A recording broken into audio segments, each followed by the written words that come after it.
मेरे पंजाब 600 AM ਤੇ ਨਿੱਘਾ ਹਾਰਦਿਕ ਸਵਾਗਤ ਹੈ। मैं ਤੁਹਾਡਾ ਮੇਜ਼ਬਾਨ ਹਰਜੀਤ ਸਿੰਘ ਗਿੱਲ ਸ਼ੋਅ ਲੈ ਕੇ ਤੁਹਾਡੀ ਸੇਵਾ 'ਚ ਹਾਜ਼ਰ ਹੈ। 9:15 ਹੋਏ ਨੇ ਤੇ 30 ਸਤੰਬਰ ਦਾ ਦਿਨ ਆ ਵਰਾ 2021 ਦਾ ਵੀਰਵਾਰ ਹੈ ਤੇ 15 ਸੂਨ ਨਾਨਕ ਸ਼ੇ ਸੰਮਤ 553 ਨਿੱਘਾ ਹਾਰਦਿਕ ਸਵਾਗਤ ਹੈ ਜੀ। ਚੱਲਾਂਗੇ ਪੰਜਾਬ ਨੂੰ ਦੇਸ਼ ਪੰਜਾਬ ਦੇ ਝਰੋਖੇ 'ਚੋਂ ਗੱਲਬਾਤ ਕਰਕੇ ਨਵਕਿੰਨ ਸਿੰਘ ਪੱਤੀ ਦੇ ਨਾਲ ਫਿਰ ਅੱਜ ਦੇ ਜਿਹਦੀ ਇਹ ਛੁੱਟੀ ਹੈ ਉਹ ਦਿਨ ਦੇ ਬਾਰੇ ਸੱਚ ਤੇ ਮੇਲ ਮਿਲਾਪ ਦਾ ਦਿਨ ਟਰੁੱਥ ਤੇ ਰੀਕਨਸੀਲੀਏਸ਼ਨ ਡੇ ਇੰਡੀਜਨਸ ਲੋਕਾਂ ਦਾ ਹੋਇਆ ਕੀ ਤੇ ਆ ਜਿਹੜੀ ਤੁਹਾਡੀ ਸਰਕਾਰ ਨਾਲ ਜਿਹੜੀ ਬਹੁਤ ਪਿਆਰ ਕਰਦੀ ਹੈ ਤੇ ਮੁੜ ਕੇ ਟਰੂਡੋ ਨੂੰ ਨੀਤੂ ਗਰਚਾ ਨੇ ਗਲੋਬਲ ਨੇ ਪੁੱਛਿਆ ਸੀ ਕਿ ਕਦ ਜਾਣਾ ਕੈਮਲੂਪਸ ਉਹਨਾਂ ਕਬਰਾਂ ਤੇ ਕਹਿੰਦਾ ਜਦ ਸਮਾਂ ਲੱਗੂ। 2019 ਦੇ ਵਿੱਚ ਜਿਹੜਾ ਹਿਊਮਨ ਰਾਈਟਸ ਕਮਿਸ਼ਨ ਨੇ 40 ਹਜ਼ਾਰ ਜਵਾਕਾਂ ਨੂੰ ਦੇਣ ਦੇ ਲਈ ਰੂਲਿੰਗ ਕੀਤੀ ਤੇ ਉਹਦੀ ਅਪੀਲ ਕੀਤੀ ਟਰੂਡੋ ਸਰਕਾਰ ਨੇ ਵੀ ਅਸੀਂ ਨਹੀਂ ਦੇਣਾ ਤੇ ਕੱਲ ਸੁਪਰੀਮ ਕੋਰਟ 'ਚ ਹਾਰ ਗਈ ਟਰੂਡੋ ਸਰਕਾਰ। ਹੁਣ 40 ਹਜ਼ਾਰ ਡਾਲਰ ਇਹਨਾਂ ਪਰਿਵਾਰਾਂ ਨੂੰ ਦੇਣਾ ਪੈਣਾ ਜਿਨ੍ਹਾਂ ਦੇ ਲਖਤੇ ਜ਼ਿਗਰ 1.5 ਲੱਖ ਦੇ ਕਰੀਬ ਇਹਨਾਂ ਰੈਜ਼ੀਡੈਂਸ਼ੀਅਲ ਸਕੂਲਾਂ ਦੇ ਵਿੱਚ ਬੁਰੇ ਹਾਲ ਕਰਤੇ ਬਾਂਕੇ ਦਿਹਾੜੇ ਕਰਤੇ ਤੇ ਕਿੰਨੇ ਮਾਰਤੇ ਕਿੰਨੇ ਦੱਬਤੇ ਪਤਾ ਨਹੀਂ ਲੱਗਣਾ। ਗੱਲਾਂ ਨਾਲ ਨਹੀਂ ਹੈ, ਇਹਨਾਂ ਦਿਨਾਂ ਨਾਲ ਨਹੀਂ ਹੈ। ਇੱਕ ਬੰਨੇ ਅਪੀਲ ਹੋ ਰਹੀ ਹੈ ਤੇ ਇੱਕ ਬੰਨੇ ਤੁਸੀਂ ਕਹਿ ਰਹੇ ਹੋ ਇਹ ਦਿਨ ਮਨਾਉਣਾ। ਇੱਕ ਬੰਨੇ ਮੈਜੋਰਟੀ ਲੈਣ ਲਈ 600 ਮਿਲੀਅਨ ਖਰਚਿਆ ਜਾਂਦਾ ਹੈ ਤੇ ਇੱਕ ਬੰਨੇ ਹਜ਼ਾਰਾਂ ਹੀ ਡਾਲਰ ਦਿੱਤੇ ਜਾਂਦੇ ਨੇ ਲੋਕਾਂ ਨੂੰ ਕਿ ਮੈਜੋਰਟੀ ਸਾਡੀ ਮਿਲ ਜਾਵੇ ਤੇ ਦੂਜੇ ਬੰਨੇ ਇਹਨਾਂ ਲੋਕਾਂ ਦੇ ਨਾਲ ਜਿਹੜਾ ਧੱਕਾ ਕੀਤਾ ਜਿਨ੍ਹਾਂ ਨੇ ਦੇਸ਼ 'ਚ ਆ ਕੇ ਕਬਜ਼ਾ ਕੀਤਾ ਬਾਹਰਲੇ ਲੋਕਾਂ ਨੇ ਉਹ ਜਦ ਅਣਪਛਾਤੀਆਂ ਲਾਸ਼ਾਂ ਕਹਿ ਕੇ ਦੱਬ ਦਿੱਤੇ ਸਾਨੂੰ ਯਾਦ ਆ ਜਾਂਦਾ ਹੈ ਕਿਉਂਕਿ ਸਾਡੀਆਂ ਅਣਪਛਾਤੀਆਂ ਲਾਸ਼ਾਂ ਦੇ ਬਾਰੇ ਵੀ ਸਰਦਾਰ ਖਾਲੜੇ ਨੇ ਗੱਲ ਕੀਤੀ ਸੀ। ਕਹਿੰਦਾ 25,000 ਕਹਿਣਾ ਹੈ 25,000 ਇੱਕ ਬਣਾ ਦਿਆਂਗੇ ਸੰਧੂ ਤੇ KP ਗਿੱਲ ਨੇ ਕਹੀ ਸੀ ਗੱਲ। ਸੋ ਇਹ ਇੱਕ ਬੰਨੇ ਸਰਕਾਰ ਅਪੀਲ ਕਰ ਰਹੀ ਹੈ ਵੀ ਇਹ 40,000 ਡਾਲਰ ਨਹੀਂ ਮਿਲਣਾ ਚਾਹੀਦਾ। ਇਸ ਤੇ ਗੱਲਬਾਤ ਹੋਏਗੀ। ਉਸ ਤੋਂ ਬਾਅਦ ਜਿਵੇਂ ਕੱਲ੍ਹ ਦੱਸਿਆ ਸੀ ਸਾਡੇ ਜਿਹੜੇ ਇੱਥੇ ਦੇ ਧੀ ਪੁੱਤ ਸਾਡੇ ਡਾਕਟਰ ਬਣਨਾ ਚਾਹੁੰਦੇ ਆ ਉਹਨਾਂ ਦੀ ਜ਼ਿੰਦਗੀ ਦੇ ਵਿੱਚ ਖੜੋਤ ਕਿਵੇਂ ਆਉਂਦੀ ਹੈ MCAT ਕਲੀਅਰ ਕਰਨ ਤੋਂ ਬਾਅਦ ਫਿਰ ਉਹਨਾਂ ਨੂੰ ਐਡਮਿਸ਼ਨਾਂ ਨਹੀਂ ਮਿਲਦੀਆਂ। ਉਹ ਪਰਦੇਸੀ ਹੁੰਦੇ ਨੇ ਉੱਥੇ 7-7 ਸਾਲ ਹੋ ਜਾਂਦੇ ਨੇ 30 31 ਸਾਲਾਂ ਦੇ ਹੋ ਜਾਂਦੇ ਨੇ ਰੈਜ਼ੀਡੈਂਸੀ ਲਈ ਅਪਲਾਈ ਕਰਦੇ ਨੇ ਰੈਜ਼ੀਡੈਂਸੀ ਨਹੀਂ ਮਿਲਦੀ ਜਿਨ੍ਹਾਂ ਦਾ ਜ਼ੋਰ ਹੈ ਉਹ ਰੈਜ਼ੀਡੈਂਸੀ ਲੈ ਜਾਂਦੇ ਨੇ ਤੇ ਇਸ ਦੇ ਬਾਰੇ ਗੱਲਬਾਤ ਹੋਏਗੀ। ਤੇ ਬਾਹਰੋਂ ਦੁਨੀਆ ਦੇ ਵਿੱਚੋਂ ਸੇਮ ਮੈਡੀਸਨ ਪੜ੍ਹ ਕੇ ਆ ਕੇ ਕੋਈ ਸਿਕਿਉਰਿਟੀ ਤੇ ਫਿਰਦਾ ਕੋਈ ਟੈਕਸੀ ਚਲਾਉਂਦਾ ਕੋਈ ਘਰਾਂ ਦਾ ਕੰਮ ਕਰੀ ਜਾਂਦਾ ਹੈ ਤੇ ਉੱਧਰੋਂ ਡਾਕਟਰਾਂ ਦੀ ਸ਼ਾਰਟੇਜ ਹੈ ਤੇ ਉੱਧਰੋਂ ਡਾਕਟਰ ਸਿਕਿਉਰਿਟੀ ਕਰਨ ਲੱਗੇ ਹੋਏ ਨੇ। ਇਸ ਤੇ ਗੱਲਬਾਤ ਹੋਏਗੀ। 00604 204 0600 ਆਨ 에ਅਰ ਨੰਬਰ ਹੈ 604 729 1224 WhatsApp ਤੇ ਟੈਕਸਟ ਲਈ। ਦਿੱਲੀਏ ਵਰਤਣ ਦੇਖ ਕਮਾਲਾਂ ਪਈਆਂ UN ਤੱਕ ਧਮਾਲਾਂ ਕਰਤੇ ਚਾਨਣ ਚੱਕ ਤੇ ਨੇਰੇ ਤੋੜੇ ਬੈਰੀਕੇਡ ਜਦ ਤੇਰੇ ਜੁਰਤਾਂ ਇਹਦੇ ਸ਼ਵਾਬ ਦੀਆਂ ਬਾਬੇ ਗੱਭਰੂ ਨਾਲ ਟਰੈਕਟਰ ਨਿਰਮਲ ਪਾਣੀਆਂ ਜਿਹੇ ਕਰੈਕਟਰ ਚੜ੍ਹਤਾਂ ਦੇਖ ਪੰਜਾਬ ਦੀਆਂ। ਆਏ 81 ਸਾਲ ਦੀ ਮਾਈ ਮਾਤਾ ਗੁਜਰੀ ਦੀ ਜੋ ਜਾਈ ਆਖੇ ਸਾਰੇ ਹੀ ਧੀ ਪੁੱਤ ਮੇਰੇ ਇਹਨੇ ਪਰਬਤਾਂ ਵਰਗੇ ਜੇਰੇ। ਇਹ ਗੱਲਾਂ ਹੋਰ ਹਿਸਾਬ ਦੀਆਂ ਮੰਨੇ ਮਿੱਠੇ ਕਰਕੇ ਭਾਣੇ ਮੁਖ ਤੇ ਬਾਣੀ ਤਨ ਤੇ ਬਾਣੇ ਚੜ੍ਹਤਾਂ ਦੇਖ ਪੰਜਾਬ ਦੀਆਂ। ਉਬਲਣ ਦੁੱਧ ਤੇ ਪੱਕਦੀਆਂ ਦੇਗਾਂ ਆ ਅਰਦਾਸ ਤੇ ਨਾਲੇ ਤੇਗਾਂ ਆਗੇ ਹਲਾਂ ਦੀਆਂ ਮੁੰਨੀਆਂ ਵਾਲੇ ਪੁੱਛਣ ਗੱਲਾਂ ਚੈਨਲਾਂ ਵਾਲੇ ਰੀਸਾਂ ਨਹੀਂ ਜਵਾਬ ਦੀਆਂ। ਲੰਗਰ ਚੱਲਦੇ ਵਰਤੇ ਮੇਵਾ ਨਾਲੇ ਸਿਮਰਨ ਨਾਲੇ ਸੇਵਾ ਚੜ੍ਹਤਾਂ ਦੇਖ ਪੰਜਾਬ ਦੀਆਂ। ਗੱਲਾਂ ਕਰਦੀ ਖਲਕਤ ਸਾਰੀ ਭੁੱਖੇ ਰੱਜੇ ਫਿਰਨ ਭਿਖਾਰੀ ਪੁੱਛਣ ਕਿਹੜੇ ਦੇਸ਼ ਦੇ ਬਾਸੀ ਤਾਕੇ ਚਿਹਰੇ ਦੀ ਉੱਡੇ ਉਦਾਸੀ ਕਲੀਆਂ ਜਿਵੇਂ ਗੁਲਾਬ ਦੀਆਂ ਇਹਦੇ ਬੋਲਾਂ ਦੇ ਵਿੱਚ ਖਣਕਾਂ ਇਹਦੀਆਂ ਸੋਨੇ ਰੰਗੀਆਂ ਕਣਕਾਂ ਉਹ ਚੜ੍ਹਤਾਂ ਦੇਖ ਪੰਜਾਬ ਦੀਆਂ। ਮਾਝਾ ਪੁਆਧ ਮਾਲਵਾ ਦੁਆਬਾ ਪਹੁੰਚਿਆ ਕੀ ਬੱਚਾ ਕੀ ਬਾਬਾ ਭੀੜਾਂ ਘੱਤ ਬਹੀਰਾਂ ਚੜੀਆਂ ਗੱਲਾਂ ਆਈਆਂ ਚੇਤੇ ਪੜੀਆਂ ਅੱਜ ਖਿਦਰਾਣੇ ਢਾਬਦੀਆਂ ਆਗੇ ਨਿਕਲ ਘਰਾਂ ਤੋਂ ਸੂਰੇ ਹੋ ਇੱਕ ਦੂਜੇ ਤੋਂ ਮੂਹਰੇ ਚੜ੍ਹਤਾਂ ਦੇਖ ਪੰਜਾਬ ਦੀਆਂ। ਭੁੱਲੇ ਨਹੀਂ ਉੱਥੇ ਹੀ ਬੈਠੇ ਨੇ ਹਲੇ ਵੀ ਰਸ ਜਿਹੜੀ ਖੀਰ ਹੈ ਘਿਆਲੀ ਗੁਰੂ ਦੇ ਲੰਗਰਾਂ ਦੀ ਹਲੇ ਵੀ ਚੱਲਦੀ ਹੈ। ਚੜ੍ਹਤਾਂ ਦੇਖ ਪੰਜਾਬ ਦੀਆਂ। ਸੁਰਿੰਦਰ ਸਿੰਘ ਦਾਊ ਮਾਜਰਾ ਮੰਗਟ ਲਿਖਦਾ ਸੁਰਿੰਦਰ ਸਰਤਾਜ ਨੇ ਗਾਉਣ ਆਉਣਾ ਤੁਹਾਡੇ ਸ਼ਹਿਰ। ਐਬਸਪੋਰਟ ਵਾਲਿਆਂ ਨੇ ਖਾਸ ਇੱਕ ਸ਼ੋਅ ਰੱਖਤਾ ਨਵੰਬਰ 'ਚ ਆ ਮੇਰਾ ਖਿਆਲ ਪਤਾ ਨਹੀਂ ਕਿੰਨੀ ਤਰੀਕ ਨੂੰ ਦੱਸਾਂਗੇ ਛੇਤੀ। ਰਾਜ ਧਾਲੀਵਾਲ ਤੇ ਗੁਰਪ੍ਰੀਤ ਸਿੰਘ ਢਿੱਲੋਂ ਮਿੱਤਰਾਂ ਨੇ ਸਿਰੇ ਲੱਗ ਜੂ ਕਹਾਣੀ ਐਬਸਪੋਰਟ ਵਾਲੇ ਸਿਰੇ ਨੇ। ਤੇ ਨਵਕਿੰਨ ਸਿੰਘ ਪੱਤੀ ਦੀ ਗੱਲਬਾਤ ਜਿਹੜੀ ਹੈ ਉਹ ਤੁਹਾਡੇ ਤੱਕ ਲੈ ਕੇ ਆਏ ਨੇ ਸਰਦਾਰ ਸਤਿੰਦਰਪਾਲ ਸਿੰਘ ਬਰਾੜ। 604 906 74 13 ਸਾਰੇ ਲੋਅਰ ਮੇਨਲੈਂਡ ਤੇ ਹੋਪ ਤੱਕ ਜਾਇਦਾਦ ਜਾਇਦਾਦ ਖਰੀਦਣੀ ਹੈ ਤੇ ਜਾਂ ਵੇਚਣੀ ਹੈ, ਯਾਦ ਰੱਖਿਓ ਬਰਾੜ ਸਰਾਰ ਸਤਿੰਦਰ ਸਿੰਘ ਉਹਨਾਂ ਨਾਲ 604 906 74 13 ਐਬਸਪੋਰਟ ਦਾ ਜੀ 13 ਨਵੰਬਰ ਦਾ ਇਹ ਜਿਹੜਾ ਸ਼ੋਅ ਹੈ ਤੇ ਇਸ ਦੀ ਅਨਾਉਂਸਮੈਂਟ ਤੇ ਇਸ ਦੀ ਗੱਲਬਾਤ ਆਪਣੇ ਸ਼ੋਅ ਦੇ ਵਿੱਚ ਹੋਏਗੀ। ਰਾਜ ਧਾਲੀਵਾਲ ਤੇ ਗੁਰਪ੍ਰੀਤ ਸਿੰਘ ਢਿੱਲੋਂ, ਦਰਸ਼ਨ ਸਾਸੀ, ਕੈਨਮ ਗਰੁੱਪ ਆਫ ਕੰਪਨੀਜ਼ ਸੁਨੇਹਾ ਦਿੱਤਾ ਉਹਨਾਂ ਨੇ, ਬੱਲੇ ਬੱਲੇ ਕਰਾ ਦਾਂਗੇ। ਸਰ ਨਵਕਿਰਨ ਸਿੰਘ ਪੱਤੀ ਜੀ, ਸਵਾਗਤ, ਸਤਿ ਸ੍ਰੀ ਅਕਾਲ। ਸ਼ੁਕਰੀਆ ਗਿੱਲ ਸਾਹਿਬ ਜੀ। ਸਭ ਤੋਂ ਪਹਿਲਾਂ ਤੁਹਾਨੂੰ ਅਤੇ ਸ਼ੇਰੇ ਪੰਜਾਬ ਰੇਡੀਓ ਸੁਣ ਰਹੇ ਸਾਰੇ ਹੀ ਸਰੋਤਿਆਂ ਨੂੰ ਮੇਰੇ ਵੱਲੋਂ ਵੀ ਪਿਆਰ ਭਰੀ ਸਤਿ ਸ੍ਰੀ ਅਕਾਲ ਜੀ। ਜੀ ਗਿੱਲ ਸਾਹਿਬ, ਦਿੱਲੀ ਗਏ ਸੇ, ਕੀ ਬਣੀ ਗੱਲ? ਕੋਈ ਪਈ ਗੁੱਲੀ ਦਣ ਚ ਕਿ ਓਕਣਾ ਹੀ ਹੈ? ਜੀ ਗਿੱਲ ਸਾਹਿਬ, ਦੇਖੋ ਕੈਪਟਨ ਅਮਰਿੰਦਰ ਸਿੰਘ ਦਿੱਲੀ ਗਏ ਸੀ। ਕੈਪਟਨ ਅਮਰਿੰਦਰ ਸਿੰਘ ਦਾ ਦਿੱਲੀ ਦੌਰਾ ਕੋਈ ਐਵੇਂ ਨਹੀਂ, ਇਹ ਬੜੀ ਅਹਿਮੀਅਤ ਰੱਖਦਾ ਹੈ। ਪੰਜਾਬ ਦੇ ਆਉਣ ਵਾਲੇ ਹਾਲਾਤਾਂ ਨੂੰ ਲੈ ਕੇ ਬਹੁਤ ਤਰ੍ਹਾਂ ਦੇ ਸੰਕੇਤ ਇਸ ਦੌਰੇ ਦੇ ਵਿੱਚੋਂ ਲਏ ਜਾ ਸਕਦੇ ਨੇ। ਭਾਵੇਂ ਕੈਪਟਨ ਅਮਰਿੰਦਰ ਸਿੰਘ ਹੋਰੀ ਪਹਿਲਾਂ ਕਹਿੰਦੇ ਸੀ ਮੈਂ ਤਾਂ ਆਪਦੇ ਬਹੁਤ ਨੇੜਲੇ ਮਿੱਤਰਾਂ ਨੂੰ ਮਿਲਣ ਆਇਆ ਤੇ CM ਹਾਊਸ ਆ ਜਿਹੜਾ ਦਿੱਲੀ ਦੇ ਵਿੱਚ, ਕਪੂਰਥਲਾ ਹਾਊਸ, ਉਹ ਖਾਲੀ ਕਰਨ ਆਇਆ। ਉਹ ਤਾਂ ਜਦੋਂ ਗੱਡੀਆਂ ਮੁੜ ਗਈਆਂ ਅਮਿਤ ਸ਼ਾਹ ਦੇ ਘਰ ਨੂੰ, ਫਿਰ ਪਤਾ ਲੱਗਿਆ ਵੀ ਨੇੜਲੇ ਮਿੱਤਰ ਇਹ ਨੇ। ਤੇ ਅਮਿਤ ਸ਼ਾਹ ਨੂੰ ਮਿਲਣੇ ਕੈਪਟਨ ਅਮਰਿੰਦਰ ਸਿੰਘ ਹੋਰੀ, ਚਲੋ ਸਮਝ ਆਉਂਦੀ ਹੈ ਕਿ ਭਾਰਤੀ ਜਨਤਾ ਪਾਰਟੀ ਵਾਲੇ ਪਾਸੇ ਨੂੰ ਜਾਣ ਦੀ ਉਹਨਾਂ ਦੀ ਪਿਛਲੇ ਲੰਬੇ ਸਮੇਂ ਤੋਂ ਤਿਆਰੀ ਲੱਗਦੀ ਸੀ। ਜਿਹੜਾ ਰਾਸ਼ਟਰੀ ਸੁਰੱਖਿਆ ਦਾ ਮੁੱਦਾ ਚੱਲ ਰਿਹਾ ਸੀ, ਰਾਸ਼ਟਰਵਾਦ ਦੀਆਂ ਗੱਲਾਂ ਹੋ ਰਹੀਆਂ ਸੀ, ਉਹ ਕਿਤੇ ਨਾ ਕਿਤੇ ਭਾਰਤੀ ਜਨਤਾ ਪਾਰਟੀ ਦੇ ਵਿੱਚ ਜਾਣ ਦੀ ਤਿਆਰੀ ਸੀ। ਔਰ ਉਸ ਚੌਕਸੇ ਦੇ ਵਿੱਚ ਉਹਨਾਂ ਨੂੰ ਦੱਸਣ ਦੀ ਗੱਲ ਸੀ, ਭਾਈ ਮੈਂ ਵੀ ਤੁਹਾਡੇ RSS ਦੇ ਸਿਧਾਂਤਾਂ ਅਨੁਸਾਰ ਚੱਲਣ ਲਈ ਤਿਆਰ ਹਾਂ। ਲੇਕਿਨ ਗਿੱਲ ਸਾਹਿਬ, ਸਭ ਤੋਂ ਵੱਡੀ ਗੱਲ ਜਿਹੜੀ ਹੋਈ ਆ ਉਹ ਇਹ ਹੋਈ ਹੈ ਕਿ ਅਮਿਤ ਸ਼ਾਹ ਤੋਂ ਬਗੈਰ ਅੱਜ ਅਜੀਤ ਡੋਵਾਲ ਨੂੰ ਮਿਲੇ ਨੇ ਕੈਪਟਨ ਅਮਰਿੰਦਰ ਸਿੰਘ ਹੋਰੀ।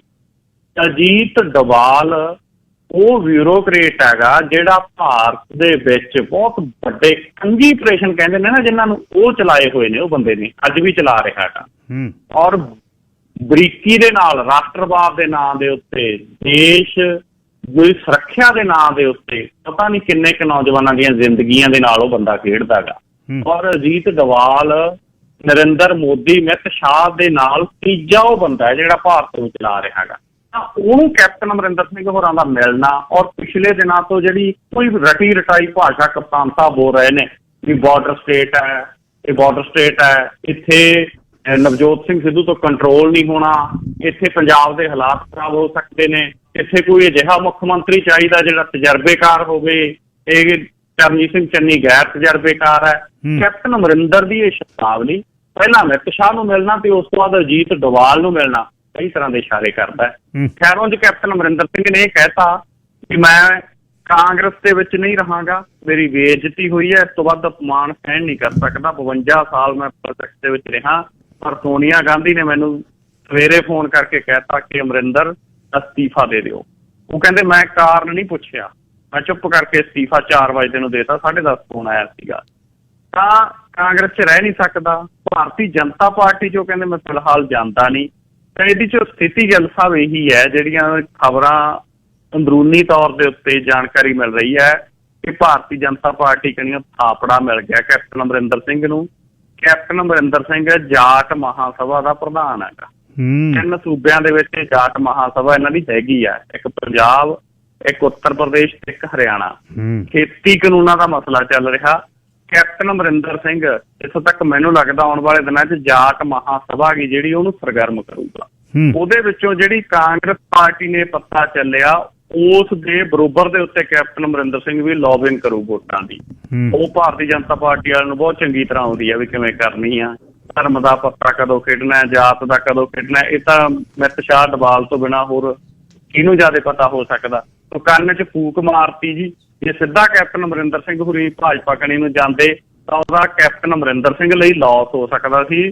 ਚੰਡੀਗੜ੍ਹ ਏਅਰਪੋਰਟ ਤੇ ਉੱਤਰ ਨਹੀਂ ਸੀ ਦੇਣਾ ਕਿਸੇ ਨੇ, ਪੰਜਾਬ 'ਚ ਵੜਨ ਨਹੀਂ ਸੀ ਦੇਣਾ ਕਿਸੇ ਨੇ, ਜੇ ਉੱਥੋਂ ਗੱਲ ਦੇ ਵਿੱਚ ਕਮਲ ਦਾ ਫੁੱਲ ਪਵਾ ਕੇ ਆ ਜਾਂਦੇ।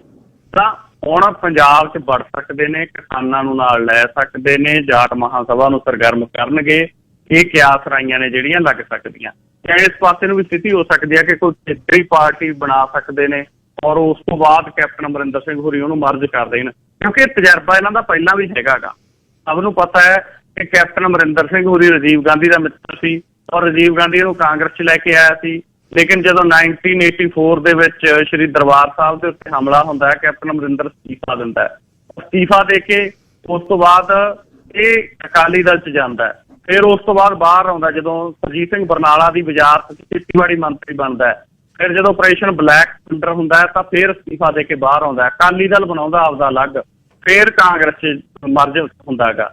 ਤਾਂ ਇਹਦੇ ਕੋਲੇ ਤਜਰਬੇ ਹੈਗੇ ਨੇ, ਅਸਤੀਫੇ ਦੇਣ ਦੇ ਤਜਰਬੇ ਵੀ ਹੈਗੇ ਨੇ, ਅਲੱਗ ਪਾਰਟੀ ਬਣਾਉਣ ਦੇ ਤਜਰਬੇ ਵੀ ਹੈਗੇ ਨੇ, ਹੋਰ ਪਾਰਟੀਆਂ ਜਾਣ ਦੇ ਤਜਰਬੇ ਵੀ ਹੈਗੇ ਨੇ, ਤੇ ਉਹਨਾਂ ਨੂੰ ਹੁਣ ਬਾਖੂਬੀ ਆ ਜਿਹੜਾ ਉਹ ਵਰਤੂ ਆਉਣ ਵਾਲੇ ਦਿਨਾਂ 'ਚ ਜੀ। ਅੱਛਾ, ਕੇਜਰੀਵਾਲ ਹੁਣੀ ਦਿੱਲੀੋਂ ਆਉਂਦੇ ਨੇ, ਊਠ ਦਾ ਬੁੱਲ ਡਿੱਗਦਾ ਨਹੀਂ, ਲੋਕ ਝਾਕਦੇ ਨੇ ਸੀਐਮ ਕਿਹਨੇ ਬਣਨਾ, ਦਿਲ ਦੇ ਵਿੱਚ ਕੀ ਹੈ? ਲਾਲਾ ਜੀ ਕਿਤੇ ਆਪੇ ਤਾਂ ਨਹੀਂ ਬਣਨ ਨੂੰ ਕਹਿੰਦੇ? ਦੇਖੋ ਗਿੱਲ ਸਾਹਿਬ, ਗੱਲ ਇਹ ਆ ਕਿ ਕੇਜਰੀਵਾਲ ਹੋਰੀ ਭਗਵੰਤ ਮਾਨ ਨੂੰ ਥਾਪੀ ਦੇ ਕੇ ਕਹਿੰਦਾ ਵੀ ਇਹ ਤਾਂ ਮੇਰਾ ਛੋਟਾ ਭਾਈ ਹੈ। ਜਦੋਂ ਪੱਤਰਕਾਰਾਂ ਨੇ ਪੁੱਛਿਆ ਵੀ ਇਸੇ ਤਰੀਕੇ ਦੇ ਨਾਲ ਹੀ ਕਿ ਆ ਤੁਹਾਡੇ ਨਾਲ ਬੈਠਾ ਭਗਵੰਤ ਮਾਨ ਜੀ, ਕਦੋਂ ਅਨਾਊਂਸ ਕਰੋਗੇ ਮੁੱਖ ਮੰਤਰੀ ਜਾਂ ਉਹਦੇ ਦਾ ਉਮੀਦਵਾਰ? ਤਾਂ ਅਰਵਿੰਦ ਕੇਜਰੀਵਾਲ ਨੇ, ਗਿੱਲ ਸਾਹਿਬ, ਕਈ ਨਾ ਬੰਦੇ ਐ ਨਹੀਂ ਕਹਿੰਦੇ ਹੁੰਦੇ ਵੀ ਕਿਸੇ ਦੇ ਘਰੇ ਵਗ ਜਾਓ, ਕਹਿੰਦੇ ਹੁੰਦੇ ਚਾਹ ਪੀ ਕੇ ਹੀ ਆਏ ਹੋਵੋਗੇ ਨਾ। ਅੱਛਾ, ਮੂਹਰੋਂ ਅਗਲਾ ਮੂਹਰੋਂ ਇਹ ਨਹੀਂ ਕਹਿ ਸਕਦਾ ਵੀ ਨਹੀਂ ਜੀ ਬਣਾ ਲਓ, ਤਾਂ ਆਪਣੇ ਵਰਗਾ ਮਲਮੀ ਜੀਵ ਨਾਲ ਕਹਿਣ ਦਾ ਹਾਂਜੀ ਪੀ ਕੇ ਆਏ, ਚਲੋ ਠੀਕ ਆ, ਫਿਰ ਘੰਟੇ ਕੁ ਨੂੰ ਘੰਟੇ ਕੁ ਨੂੰ ਬਣਾਉਣੇ ਆ। ਤਾਂ ਥਾਪੀ ਦੇ ਕੇ ਭਗਵੰਤ ਮਾਨ ਨੂੰ ਕਹਿਤਾ ਵੀ ਨਹੀਂ, ਭਗਵੰਤ ਮਾਨ ਮੁੱਖ ਮੰਤਰੀ ਕਰਕੇ ਥੋੜੀ ਆਮ ਆਦਮੀ ਪਾਰਟੀ 'ਚ ਸ਼ਾਮਲ ਹੋਇਆ। ਭਗਵੰਤ ਮਾਨ ਤਾਂ ਆਮ ਆਦਮੀ ਪਾਰਟੀ ਸ਼ਾਮਲ ਹੋਣ ਤੋਂ ਪਹਿਲਾਂ ਹੀ 1.5 ਲੱਖ ਰੁਪਏ ਦੀ ਆਪਦੀ ਕਮਾਈ ਛੱਡ ਕੇ ਲੋਕਾਂ ਦੀ ਸੇਵਾ ਕਰਨ ਤੁਰਿਆ ਸੀ। ਸਵਾਲ ਤਾਂ ਕੇਜਰੀਵਾਲ ਸਾਹਿਬ, ਫਿਰ ਤੁਸੀਂ ਕੀ ਮੁੱਖ ਮੰਤਰੀ ਬਣਨ ਨੂੰ ਤੁਰੇ ਸੀ? ਤੁਸੀਂ ਵੀ ਤਾਂ ਰਾਮਲੀਲਾ ਗਰਾਊਂਡ 'ਚ ਕਰਪਸ਼ਨ ਖਤਮ ਕਰਨ ਦੀਆਂ ਗੱਲਾਂ ਕਰਦੇ ਸੀ। ਤੁਸੀਂ ਵੀ ਤਾਂ ਉੱਥੇ ਲੋਕਪਾਲ ਬਿੱਲ ਦੀ ਗੱਲ ਖਾਤਰ ਇਕੱਠੇ ਹੋਏ ਸੀ। ਤਾਂ ਇਹ ਜਿਹੜੇ ਤਮਾਮ ਚੀਜ਼ਾਂ ਨੇ, ਇਹ ਚੀਜ਼ਾਂ ਤੋਂ ਕਿਤੇ ਨਾ ਕਿਤੇ ਗਿੱਲ ਸਾਹਿਬ ਗੱਲ ਤਾਂ ਇਹ ਲੱਗਦੀ ਆ ਕਿ ਅਰਵਿੰਦ ਕੇਜਰੀਵਾਲ ਨੂੰ ਇਹ ਤਾਂ ਪਤਾ ਹੈ ਕਿ ਜੇ ਪੰਜਾਬ 'ਚ ਸਰਕਾਰ ਬਣਦੀ ਆ, ਕੋਈ ਪੰਜਾਬ ਦਾ ਮੁੱਖ ਮੰਤਰੀ ਬਣਦਾ ਗਾ ਵਿਅਕਤੀ, ਹੋਰ ਚਾਹੇ ਭਗਵੰਤ ਮਾਨ ਬਣੇ ਜਾਂ ਹੋਰ ਬਣੇ, ਜੇ ਜਿੱਤਦਾ ਉਹ ਵੀ ਤਾਂ ਜ਼ਿਆਦਾ ਤੌਰ ਦੇ ਉੱਤੇ ਉਹ ਕੇਜਰੀਵਾਲ ਨੂੰ ਤਾਂ ਅੱਖਾਂ ਦਿਖਾਊਗਾ ਨਾ ਵੀ ਭਾਈ ਤੂੰ ਇੱਕ ਯੂਪੀ ਦਾ ਮੁੱਖ ਮੰਤਰੀ ਆ ਤੇ ਮੈਂ ਸੂਬੇ ਦਾ ਮੁੱਖ ਮੰਤਰੀ ਆ। ਇਸ ਕਰਕੇ ਅਰਵਿੰਦ ਕੇਜਰੀਵਾਲ ਇਹ ਨਹੀਂ ਚਾਹੁੰਦਾ ਹੈਗਾ ਕਿ ਕੋਈ ਅਜਿਹਾ ਵਿਅਕਤੀ ਪੰਜਾਬ ਦਾ ਮੁੱਖ ਮੰਤਰੀ ਬਣੇ। ਦੂਸਰੀ ਗੱਲ ਇਹ ਹੈਗੀ ਕਿ ਜਿਹੜੀਆਂ ਗੱਲਾਂ ਅਨਾਊਂਸ ਕਰਦੇ ਨੇ ਗਿੱਲ ਸਾਹਿਬ, ਅਸਲ 'ਚ ਨਾ ਸਥਿਤੀ ਇੱਥੋਂ ਤੱਕ ਚਲੀ ਗਈ ਆ, ਆਪਣਾ ਖਬਰਾਂ ਦਾ ਸਮਾਂ ਵੀ ਕਣਕ ਦਾ ਹੋ ਜਾਂਦਾ, ਸਥਿਤੀ ਗਿੱਲ ਸਾਹਿਬ ਇੱਥੋਂ ਤੱਕ ਚਲੀ ਗਈ ਆ ਕਿ ਇਮਾਨਦਾਰ ਬੰਦਾ ਲੱਭਦਾ ਨਹੀਂ ਅੱਜ ਕੱਲ੍ਹ। ਜੇ ਕੋਈ ਇਮਾਨਦਾਰ ਲੱਭ ਜੇ ਉਹਨੂੰ ਸਨਮਾਨਿਤ ਕੀਤਾ ਜਾਂਦਾ ਵੀ ਆਹ ਬੰਦਾ ਇਮਾਨਦਾਰ ਹੈ। ਤਾਂ ਸਵਾਲ ਤਾਂ ਇਹ ਹੈਗਾ ਕਿ ਇਮਾਨਦਾਰ ਹਰੇਕ ਨੂੰ ਹੋਣਾ ਚਾਹੀਦਾ। ਹੁਣ ਜਿਹੜੀ ਇਹ ਗੱਲ ਕਰਦੇ ਨੇ ਅਰਵਿੰਦ ਕੇਜਰੀਵਾਲ ਨੇ ਅੱਜ ਕਿਹਾ ਵੀ ਸਿਹਤ ਸਹੂਲਤਾਂ ਦੇਵਾਂਗੇ, 6 ਚੀਜ਼ਾਂ ਗਿਣਿਆਤੀਆਂ ਵੀ ਫ੍ਰੀ ਇਲਾਜ ਹੋਊ। ਫ੍ਰੀ ਇਲਾਜ ਤਾਂ ਹੋਣਾ ਹੀ ਚਾਹੀਦਾ, ਇਹ 'ਚ ਗਿਣਾਉਣ ਵਾਲੀ ਕੀ ਗੱਲ ਹੈ? ਜੇ ਕੋਈ ਸਰਕਾਰ ਬਣੂ ਇਹ ਤਾਂ ਉਹਦੀਆਂ 2 ਪ੍ਰਾਇਓਰਟੀ ਹੋਣੀਆਂ ਚਾਹੀਦੀਆਂ ਨੇ, ਹੈਲਥ ਐਂਡ ਐਜੂਕੇਸ਼ਨ। ਇਹਨੂੰ ਇੱਕ ਚੋਣ ਮੁੱਦਾ ਬਣਾਉਣ ਦੀ ਕੀ ਲੋੜ ਹੈ? ਇਹਨੂੰ ਗਰੰਟੀ ਕਹਿਣ ਦੀ ਕੀ ਲੋੜ ਹੈ? ਜੇ ਕੋਈ ਸਰਕਾਰ ਹੈਲਥ ਤੇ ਐਜੂਕੇਸ਼ਨ ਵੀ ਨਹੀਂ ਦੇ ਸਕਦੀ ਤਾਂ ਮੈਂ ਤਾਂ ਕਹਿੰਦਾ ਉਹ ਸਰਕਾਰ ਨੂੰ ਸਰਕਾਰ ਰਹਿਣ ਦਾ ਕੋਈ ਹੱਕ ਨਹੀਂ ਹੋਣਾ ਚਾਹੀਦਾ। ਕੀ ਗੱਲ ਸਰ? ਬਿਲਕੁਲ ਜੀ, ਜੱਟ ਜੱਟਾਂ ਦੇ ਫੋਗੂ ਨਾਰਾਇਣ ਦਾ ਇਹ ਤਾਂ ਸੀਐਮ ਬਣ ਗਏ। ਰਾਮਦੇਵ ਨੂੰ ਬੁੜੀਆਂ ਵਾਲੇ ਕੱਪੜੇ ਪਾਈ ਫੋਟੋ ਹਲੇ ਤੱਕ ਲੋਕ ਦਿਖਾਈ ਜਾਂਦੇ ਨੇ। ਅੱਛਾ ਨਵਕਿਰਨ, ਇੱਕ ਦੱਸਿਓ ਕਿ ਬਹੁਤ ਵੱਡੀ ਇੱਕ ਬਹਿਸ ਚੱਲ ਰਹੀ ਹੈ ਸਿੱਧੂ ਦੇ ਖਿਲਾਫ, ਬਈ ਸਿੱਧੂ ਕਿਤੇ ਫਿੱਟ ਨਹੀਂ ਆਉਂਦਾ, ਸਿੱਧੂ ਕਿਤੇ ਫਿੱਟ ਨਹੀਂ ਆਉਂਦਾ। ਸਿੱਧੂ ਫਿੱਟ ਆਵੇ ਕਿਉਂ? ਜੇ ਹੱਕ ਸੱਚ ਦੀ ਗੱਲ ਕਰਨੀ ਆ, ਪੰਜਾਬ ਲਈ ਗੱਲ ਕਰਨੀ ਆ, ਉਹ ਆਰਤੀ ਕਰੇ, ਉਹ ਅਰਦਾਸ ਕਰੇ, ਮੈਨੂੰ ਉਹਦੇ ਨਾਲ ਕੋਈ ਮਤਲਬ ਨਹੀਂ। ਉਹ ਜਿਹੜਾ ਧਰਮ ਮੰਨੇ ਮੈਨੂੰ ਉਹਦੇ ਤੱਕ ਮਤਲਬ ਨਹੀਂ, ਪਰ ਪੰਜਾਬ ਦਾ ਖੈਰ ਖੁਆਹ ਹੋਵੇ। ਜੇ ਕੋਈ ਸਿੱਖ ਪੰਜਾਬ ਦਾ ਖੈਰ ਖੁਆਹ ਨਹੀਂ, ਕੋਈ ਹਿੰਦੂ ਵੀਰ ਖੈਰ ਖੁਆਹ, ਕੋਈ ਮੁਸਲਮਾਨ ਵੀਰ ਖੈਰ ਖੁਆਹ, ਧਰਮ ਦਾ ਕੋਈ ਮਤਲਬ ਨਹੀਂ ਇਹਦੇ ਵਿੱਚ। ਉਹ ਕੁਛ ਕਰਦਾ ਹੈ, ਉਹ ਖੰਮਣੀਆਂ ਬੰਨੇ, ਉਹ ਕੁਛ ਕਰੇ, ਇਹਦਾ ਕੀ ਮਤਲਬ ਹੈ? ਇਹਦਾ ਕੋਈ ਮਤਲਬ ਨਹੀਂ ਹੈ। ਮਤਲਬ ਇਹ ਹੈ ਕਿ ਹੱਕ ਸੱਚ ਤੇ ਖੜਦਾ ਹੈ, ਆਪਣੇ ਅਹੁਦਿਆਂ ਨੂੰ ਛੱਡਦਾ, ਇਹ ਗੱਲ ਹੈ। ਹੁਣ ਚੰਨੀ ਨੇ ਮਨਾਇਆ, ਉਹ ਮੰਨਿਆ ਨਹੀਂ। 2 ਘੰਟੇ ਜਿਹੜੀ ਬੈਠਕ ਹੋਈ ਉਹਦੇ ਚੋਂ ਕੀ ਗੱਲ ਨਿਕਲੀ ਬਾਹਰ? ਜੀ ਗੱਲ ਸਾਹਿਬ, ਜਿਹੜੀ ਦੇਖੋ 2 ਘੰਟੇ ਬੈਠਕ ਹੋਈ, ਅਸਲ ਦੇ ਵਿੱਚ ਨਾ ਸਾਡੇ ਜਿਹੜਾ ਭਾਰਤ ਦਾ ਸਿਸਟਮ ਆ ਆਪਣੇ ਦਾ, ਇਹ ਸਭ ਆਪਣੇ ਭਾਰਤ ਦੇ ਸਿਸਟਮ ਦੇ ਵਿੱਚ ਇਹ ਹੈਗਾ ਕਿ ਆ ਜਿਹੜੇ ਚੁਣੇ ਹੋਏ ਨੁਮਾਇੰਦੇ ਨੇ ਨਾ, ਇਹ ਤਾਂ ਐਵੇਂ ਹੀ ਬਣੀ ਜਾਂਦੇ ਨੇ ਵੀ ਖਣੀ ਟਟੀਰੀ ਵਾਂਗੂ ਸਾਡੇ ਸਿਰ ਤੇ ਸਰਕਾਰਾਂ ਚੱਲਦੀਆਂ। ਅਸਲ ਦੇ ਵਿੱਚ ਸਰਕਾਰ ਤਾਂ ਕਿੱਥੋਂ ਚੱਲਦੀ ਆ, ਕਿਵੇਂ ਚੱਲਦੀ ਆ, ਉਹ ਸ਼ੋਅ ਹੀ ਨਹੀਂ ਹੁੰਦਾ। ਕਪਿਲ ਸਿੱਬਲ ਨੇ ਪਿਛਲੇ ਦਿਨਾਂ ਦੇ ਵਿੱਚ ਗੱਲ ਕੀਤੀ, ਉਹ ਕਹਿੰਦਾ ਕਾਂਗਰਸ ਦਾ ਤਾਂ ਕੋਈ ਪ੍ਰਧਾਨ ਹੀ ਨਹੀਂ, ਤੇ ਪੰਜਾਬ 'ਚ ਨਿਯੁਕਤੀਆਂ ਕੌਣ ਕਰੀ ਜਾਂਦਾ ਸੈਂਟਰ ਲੈਵਲ ਦੇ ਉੱਤੇ। ਤਾਂ ਹੁਣ ਸਵਾਲ ਗਿੱਲ ਸਾਹਿਬ ਇਹ ਖੜੇ ਹੋ ਗਏ ਕਿ ਚਰਨਜੀਤ ਚੰਨੀ ਮੁੱਖ ਮੰਤਰੀ ਬਣ ਗਿਆ, ਤਾਂ ਕੌਣ ਹੈ ਇਹਨੇ ਐਡਵੋਕੇਟ ਜਨਰਲ ਉਹ ਬੰਦਾ ਲਵਾਤਾ ਜਿਹੜਾ ਸਮੇਧ ਸਿੰਘ ਸੈਣੀ ਦਾ ਸਭ ਤੋਂ ਨੇੜਲਾ, ਜਿਹੜਾ ਬਾਦਲਾਂ ਦੇ ਨੇੜੇ ਹੈ। ਐਡਵੋਕੇਟ ਜਨਰਲ ਉਹ ਬੰਦਾ ਲਾਤਾ ਜਿਹਨੇ ਉਮਰਾ ਨੰਗਲ ਨੂੰ ਪਿਛਲੇ ਦਿਨਾਂ ਦੇ ਵਿੱਚ ਜ਼ਮਾਨਤ ਦਵਾਈ ਆ। ਔਰ ਉਹ ਕੌਣ ਵਿਅਕਤੀ ਆ ਜਿਹਨੇ DGP ਸਹੋਤਾ ਉਹ ਬੰਦਾ ਲਾਤਾ ਜਿਹੜਾ ਬਾਦਲਾਂ ਨੂੰ ਕਲੀਨ ਚਿਟਾ ਦਿੰਦਾ ਸੀ, ਜਿਹੜਾ 2 ਸਿੱਖ ਨੌਜਵਾਨਾਂ ਨੂੰ ਵੀ ਜਿਹੜਾ ਸ਼੍ਰੀ ਗੁਰੂ ਗ੍ਰੰਥ ਸਾਹਿਬ ਦੀ ਬੇਅਦਬੀ ਦੇ ਮਾਮਲੇ ਦੇ ਵਿੱਚ ਦੋਸ਼ੀ ਕਰਾ ਰਿਹਾ ਸੀਗਾ।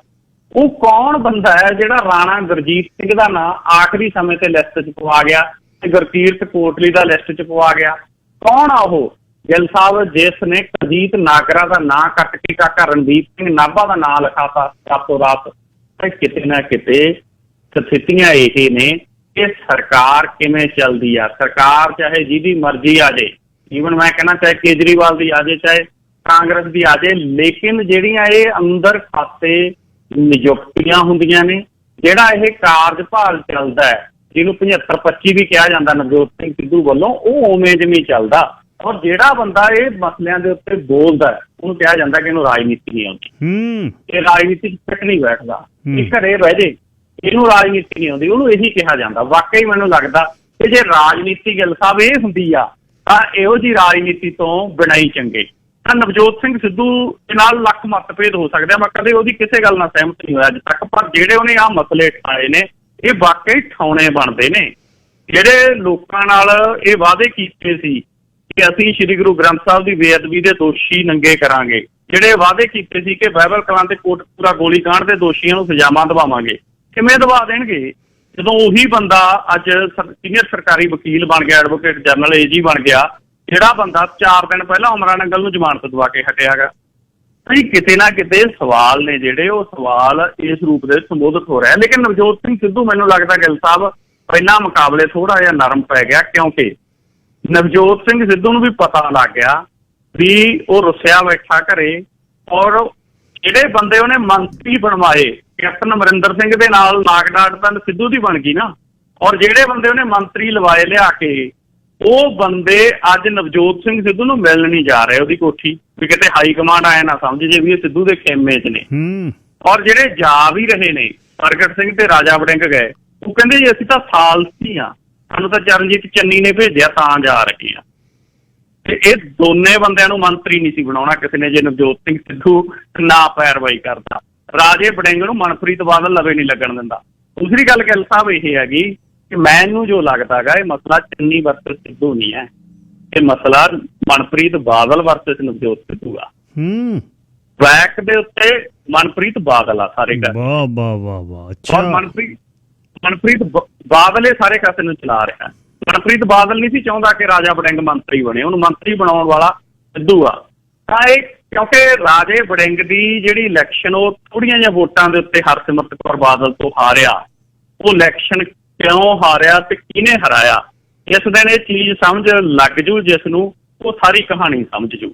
ਤਾਂ ਇਹ ਸਥਿਤੀਆਂ ਅਸਲ ਦੇ ਵਿੱਚ ਇਹੀ ਨੇ ਗਿੱਲ ਸਾਹਿਬ ਕਿ ਇਹਨਾਂ ਸਥਿਤੀਆਂ ਦੇ ਵਿੱਚ ਕਾਂਗਰਸ ਦੀ ਜਿਹੜੀ ਹਾਈ ਕਮਾਂਡ ਆ ਉਹਨਾਂ ਤੋਂ ਤਾਂ ਚੀਜ਼ਾਂ ਲੋਟ ਨਹੀਂ ਆ ਰਹੀਆਂ। ਉਹ ਤਾਂ ਛੱਤੀਸਗੜ੍ਹ ਦੇ ਅੱਜ MLA ਉੱਥੇ ਬੈਠੇ ਨੇ ਦਿੱਲੀ ਦੇ ਵਿੱਚ, ਉਹ ਕਹਿੰਦੇ ਰਾਹੁਲ ਗਾਂਧੀ ਸੋਨੀਆ ਗਾਂਧੀ ਨੂੰ ਮਿਲਣਾ, ਇਹੀ ਕਾਟੋਕਲੇਸ਼ ਛੱਤੀਸਗੜ੍ਹ ਦੇ ਵਿੱਚ ਚੱਲ ਰਿਹਾ। ਕਪਿਲ ਸਿੱਬਲ ਨੇ ਤੇ ਕਾਂਗਰਸ ਪਾਰਟੀ ਦੇ ਜਿਹੜੇ ਸੀਨੀਅਰ ਆਗੂ ਨੇ ਗੁਲਾਮ ਨਬੀ ਆਜ਼ਾਦ, ਉਹਨਾਂ ਨੇ ਸੋਨੀਆ ਗਾਂਧੀ ਨੂੰ ਚਿੱਠੀ ਲਿਖੀ ਆ। ਜਿਹੜੇ 23 ਬੰਦੇ ਨੇ ਉਹ ਕਹਿੰਦੇ ਅਸੀਂ G23 ਦੇ ਆਗੂ, ਜੀ ਹਜ਼ੂਰੀ ਵਾਲੇ 23 ਨਹੀਂ ਹੈਗੇ, ਔਰ ਕਾਂਗਰਸ ਵਰਕਿੰਗ ਕਮੇਟੀ ਦੀ ਮੀਟਿੰਗ ਸੱਦੋ। ਉਹ ਕੀ ਰਿਹਾ, ਇਹ ਸਾਰੇ ਕਾਸੇ ਦੀ ਜਿਹੜੀ ਤਹਿਕੀਕਾਤ ਕਰੋ। ਜਿਹੜਾ ਘਟਨਾਕ੍ਰਮ ਹੋ ਰਿਹਾ ਦੇਖੋ, ਸਿੱਧੂ ਨਾਲ 2 ਘੰਟੇ ਮੀਟਿੰਗ ਹੋਈ, ਮੀਟਿੰਗ ਦੇ ਵਿੱਚ ਸਿੱਧੂ ਨੂੰ ਵੀ ਪਤਾ ਲੱਗ ਗਿਆ ਹੁਣ ਉਹਦੀ ਸਥਿਤੀ ਕੀ ਹੈ। ਚਰਨਜੀਤ ਚੰਨੀ ਪਤਾ ਲੱਗਿਆ ਉਹਦੇ ਘਰੇ ਆਉਣ ਲੱਗਿਆ ਸੀ ਮਨਾਉਣ, ਨਰਮਾ ਬੰਦਾ ਆਊਗਾ, ਉਹਨੂੰ ਲੱਗਦਾ ਸੀ ਕਿ ਨਵਜੋਤ ਸਿੰਘ ਸਿੱਧੂ ਇੱਥੋਂ ਤੱਕ ਸਥਿਤੀ ਨੂੰ ਲੈ ਕੇ ਆਇਆ, ਲੇਕਿਨ ਰੋਕ ਦਿੱਤਾ ਗਿਆ ਚਰਨਜੀਤ ਚੰਨੀ ਨੂੰ ਕਿ ਤੂੰ ਚੀਫ ਮਿਨਿਸਟਰ ਆ, ਸਿੱਧੂ ਦੇ ਘਰੇ ਨਹੀਂ ਜਾਣਾ, ਚੰਗਾ ਨਹੀਂ ਲੱਗਦਾ। ਚਰਨਜੀਤ ਚੰਨੀ ਨਹੀਂ ਗਿਆ। ਚਰਨਜੀਤ ਚੰਨੀ ਕਹਿੰਦਾ ਵੀ ਆ ਜਾ ਚੰਡੀਗੜ੍ਹ ਪੰਜਾਬ ਭਵਨ, ਉੱਥੇ ਮਿਲਦੇ ਆ। ਨਵਜੋਤ ਸਿੰਘ ਸਿੱਧੂ ਗਿਆ, 15-20 ਮਿੰਟ ਵੇਟ ਕੀਤੀ, ਚੰਨੀ ਜੀ ਆਏ, ਮੀਟਿੰਗ ਚੱਲੀ। ਮੀਟਿੰਗ ਦੇ ਵਿੱਚੋਂ ਸਭ ਤੋਂ ਪਹਿਲਾਂ ਗਏ ਵੀ ਚੰਨੀ ਜੀ ਹੋਈ ਨੇ ਉੱਠ ਕੇ, ਔਰ ਉਸ ਤੋਂ ਬਾਅਦ ਵੀ ਨਵਜੋਤ ਸਿੰਘ ਸਿੱਧੂ, ਲਾਲ ਸਿੰਘ, ਪ੍ਰਗਟ ਸਿੰਘ ਉੱਥੇ ਬੈਠੇ ਰਹੇ ਚੁੱਪਚਾਪ। ਤਾਂ ਕੁਲਜੀਤ ਨਾਗਰਾ ਵੀ ਉੱਥੇ ਸੀ, ਲੇਕਿਨ ਉਹਦੇ 'ਚ ਗਿੱਲ ਸਾਹਿਬ 2-3 ਚੀਜ਼ਾਂ ਦੇ ਉੱਤੇ ਨਵਜੋਤ ਸਿੰਘ ਸਿੱਧੂ ਨੂੰ ਮਨਾਉਣ ਦਾ ਯਤਨ ਕੀਤਾ ਗਿਆ। ਇੱਕ ਤਾਂ ਇਹ ਕਿ ਭਾਈ ਤੂੰ ਪ੍ਰਧਾਨ ਬਣਿਆ ਰਹਿ, ਕਿਉਂਕਿ ਪ੍ਰਧਾਨ ਰੱਖਣਾ ਕਾਂਗਰਸ ਦੀ ਮਜਬੂਰੀ ਹੈ ਇਸ ਵਕਤ। ਕੈਪਟਨ ਅਮਰਿੰਦਰ ਸਿੰਘ ਗਿਆ, ਨਾ ਵੀ ਭਾਜਪਾ 'ਚ ਜਾਵੇ ਤਾਂ ਵੀ ਕਾਂਗਰਸ ਦੇ ਪੱਲਿਓਂ ਤਾਂ ਗਿਆ, ਤਾਂ ਉਹਨਾਂ ਕੋਲੇ ਇਸ ਵਕਤ ਇੱਕ ਅਜਿਹਾ ਚਿਹਰਾ ਜਿਹੜਾ ਉਹ ਚਾਹੀਦਾ, ਉਹ ਨਵਜੋਤ ਸਿੰਘ ਸਿੱਧੂ ਉਹਨਾਂ ਨੂੰ ਰੱਖਣਾ ਜ਼ਰੂਰੀ ਹੈ। ਇਸ ਕਰਕੇ ਪ੍ਰਧਾਨ ਤਾਂ ਉਹ ਰਹੂਗਾ, ਉਹਨੂੰ ਪ੍ਰਧਾਨਗੀ ਤੋਂ ਅਸਤੀਫਾ ਐਕਸੈਪਟ ਨਹੀਂ ਕਰਨਗੇ। ਅਸਤੀਫਾ ਤਾਂ ਅਜੇ ਤੱਕ ਰਾਹੁਲ ਗਾਂਧੀ ਨੇ ਦਿੱਤਾ ਸੀਗਾ, ਉਹ ਨਹੀਂ ਐਕਸੈਪਟ ਹੋਇਆ ਸਮਾਰ ਕੇ, ਤਾਂ ਇਸ ਕਰਕੇ ਪ੍ਰਧਾਨ ਤਾਂ ਨਵਜੋਤ ਸਿੰਘ ਸਿੱਧੂ ਬਣਿਆ ਰਹੂ। ਪਰ ਉਹਨੂੰ ਦੋ ਚੀਜ਼ਾਂ ਦੇ ਉੱਤੇ ਮਨਾਉਣ ਦੀ ਕੋਸ਼ਿਸ਼ ਕੀਤੀ, ਇੱਕ ਤਾਂ ਇਹਦੇ ਤੇ ਕੋਈ ਕਮੇਟੀ ਬਣਾ ਲੈਂਦੇ ਆ 3 ਮੈਂਬਰੀ, ਜਿਹੜੀ ਤਾਲਮੇਲ ਕਰੂਗੀ ਮੁੱਖ ਮੰਤਰੀ ਦੇ ਵਿੱਚ ਤੇ ਕਾਂਗਰਸ ਪਾਰਟੀ ਦੇ ਪੰਜਾਬ ਪ੍ਰਧਾਨ ਦੇ ਵਿੱਚ। ਔਰ ਦੂਸਰਾ ਇਹ ਸੀਗਾ ਕਿ ਐਡਵੋਕੇਟ ਜਨਰਲ ਜਿਹੜੇ ਇਹ ਕੇਸ ਨੇ, ਕੇਸਾਂ ਦੇ ਉੱਤੇ ਆਪਾਂ ਹੋਰ ਕੋਈ ਪ੍ਰਾਈਵੇਟ ਵਕੀਲ ਲਾ ਲਾਂਗੇ, ਉਹ ਪਰ ਪ੍ਰਾਈਵੇਟ ਵਕੀਲ ਪੈਰਵਾਈ ਕਰ ਲੂਗਾ। ਤੇ ਨਾਲ ਇਹ ਸੀਗਾ ਕਿ ਜਿਹੜਾ ਡੀਜੀਪੀ ਸਾਹਿਬ ਦਾ ਮਸਲਾ, ਉਹ ਮਸਲਾ ਆਪਾਂ ਆਉਣ ਵਾਲੇ UPSC ਨੂੰ ਭੇਜਣਾ ਪੈਨਲ, ਉਹਦੇ 'ਚ ਦੇਖ ਲੈਂਦੇ ਆ। ਤਾਂ ਇਸ ਤਰੀਕੇ ਦੇ ਨਾਲ ਮਸਲੇ ਨੂੰ ਸਾਊਟ ਆਊਟ ਕਰਨ ਦੀ ਕੋਸ਼ਿਸ਼ ਕੀਤੀ ਗਈ, ਲੇਕਿਨ ਸੁਨੀਲ ਜਾਖੜ ਜਿੰਨੀ ਤੇਜ਼ੀ ਦੇ ਨਾਲ ਬੋਲ ਰਿਹਾ, ਉਹਦੇ ਤੋਂ ਲੱਗਦਾ ਗਾ ਕਿ ਮਸਲਾ ਹੋਰ ਪਾਸੇ ਨੂੰ ਵੀ ਜਾ ਸਕਦਾ ਹੈ। ਜੀ ਹੁਣ ਗੱਲ ਇਹ ਹੋ ਗਈ ਵੀ ਪਿੰਡ ਸਾਰਾ ਮਰ ਜਾਏ ਤੇ ਅਸੀਂ ਲੰਬੜ ਬਣਨਾ। ਅਗਲੀ ਲਾਈਨ ਦੇ ਵਿੱਚ ਆਉਂਦੇ ਨੇ ਜਾਖੜ, ਬਿੱਟੂ, ਮਨਪ੍ਰੀਤ ਬਾਦਲ ਤੇ ਸਿੱਧੂ, ਜਿਹੜੇ ਕਦੇ CM ਬਣਨਗੇ ਜਾਂ ਨਹੀਂ ਬਣਨਗੇ। ਪਿੰਡਾਂ ਦੇ ਵਿੱਚ ਜੇ ਸਿੱਧੂ ਹੈ ਨਹੀਂ, ਕਾਂਗਰਸ ਨੂੰ ਬਣ ਨਹੀਂ ਦੇਣਾ ਲੋਕਾਂ ਨੇ, ਇਹ ਭੁਲੇਖੇ 'ਚ ਫਿਰਦੇ ਨੇ ਜਾਖੜ ਵਰਗੇ। ਸਾਊ ਤੇ ਜਾਖੜ ਤੇ ਬਿੱਟੂ ਕਹਿੰਦਾ ਸਾਡੇ ਫੁੱਲ ਜਿਹੜੇ ਮਹਿਕਦੇ ਨੇ, ਇਹ ਫੁੱਲ ਤੋਂ ਮੁਸ਼ਕ ਮਾਰਦਾ। ਤੇ ਹਮਲਾ ਨਾਲ ਜਾਖੜ ਨੇ ਵੀ ਕੀਤਾ। ਸਿੱਖਾਂ ਦੀ ਸਿਧਾਂਤਕ ਘੇਰਾਬੰਦੀ ਇੱਕ ਕਿਤਾਬ ਆ ਅਜਮੇਰ ਸਿੰਘ ਦੀ, ਉਹਦੇ ਵਿੱਚ ਬਲਰਾਮ ਜਾਖੜ ਦੀ ਦਿੱਲੀ ਦੇ ਵਿੱਚ ਇੱਕ ਮੀਟਿੰਗ ਦੇ ਦੌਰਾਨ ਪੱਤਰਕਾਰ ਨੂੰ ਕਹੀ ਗੱਲ, ਕਹਿੰਦਾ ਸਿੱਖਾਂ ਨੂੰ ਤੁੰਨ ਦਿਆਂਗੇ, ਤੁੰਨ। ਉਹਦਾ ਪੁੱਤ ਸਾਊ ਬਣ ਕੇ ਲੋਕਾਂ ਨੂੰ ਦੱਸਦਾ ਫਿਰਦਾ ਮੈਂ ਖੈਰ ਖਵਾ, ਸਾਰਿਆਂ ਤੇ ਹਮਲਾ ਬੋਲਦਾ, ਉਹ ਕਿਸੇ ਤੇ ਨਹੀਂ। ਤੇ ਫਿਰ ਮੂੰਹ ਮੀਚ ਕੇ ਬਹਿ ਜਾਂਦਾ, ਜਿਵੇਂ ਮੂੰਹ 'ਚ ਥਰਮਾਮੀਟਰ ਪਾਇਆ ਹੁੰਦਾ ਵੀ ਮੈਂ ਸਾਊ ਆ ਬਹੁਤ। ਹੁਣ ਇਹ ਦੋਨਾਂ ਤੇ ਹਮਲਾ ਕਰ ਰਿਹਾ। ਜਾਖੜ ਕਹਿ ਕੀ ਰਿਹਾ ਹੁਣ? ਜੀ ਦੇਖੋ, ਸੁਨੀਲ ਜਾਖੜ ਆ ਜਿਹੜਾ ਨਵਜੋਤ ਸਿੰਘ ਸਿੱਧੂ ਬਾਰੇ ਕਹਿ ਰਿਹਾ, ਉਹ ਤਾਂ ਹਾਈ ਕਮਾਂਡ ਨੂੰ ਕਹਿੰਦਾ ਛੇਤੀ ਦੇ ਕੇ ਇਹਦਾ ਐਕਸੈਪਟ ਕਰੋ, ਜੇ ਅਸਤੀਫਾ ਦਿੰਦਾ ਤਾਂ ਫੜ ਲਓ ਭੱਜ ਕੇ।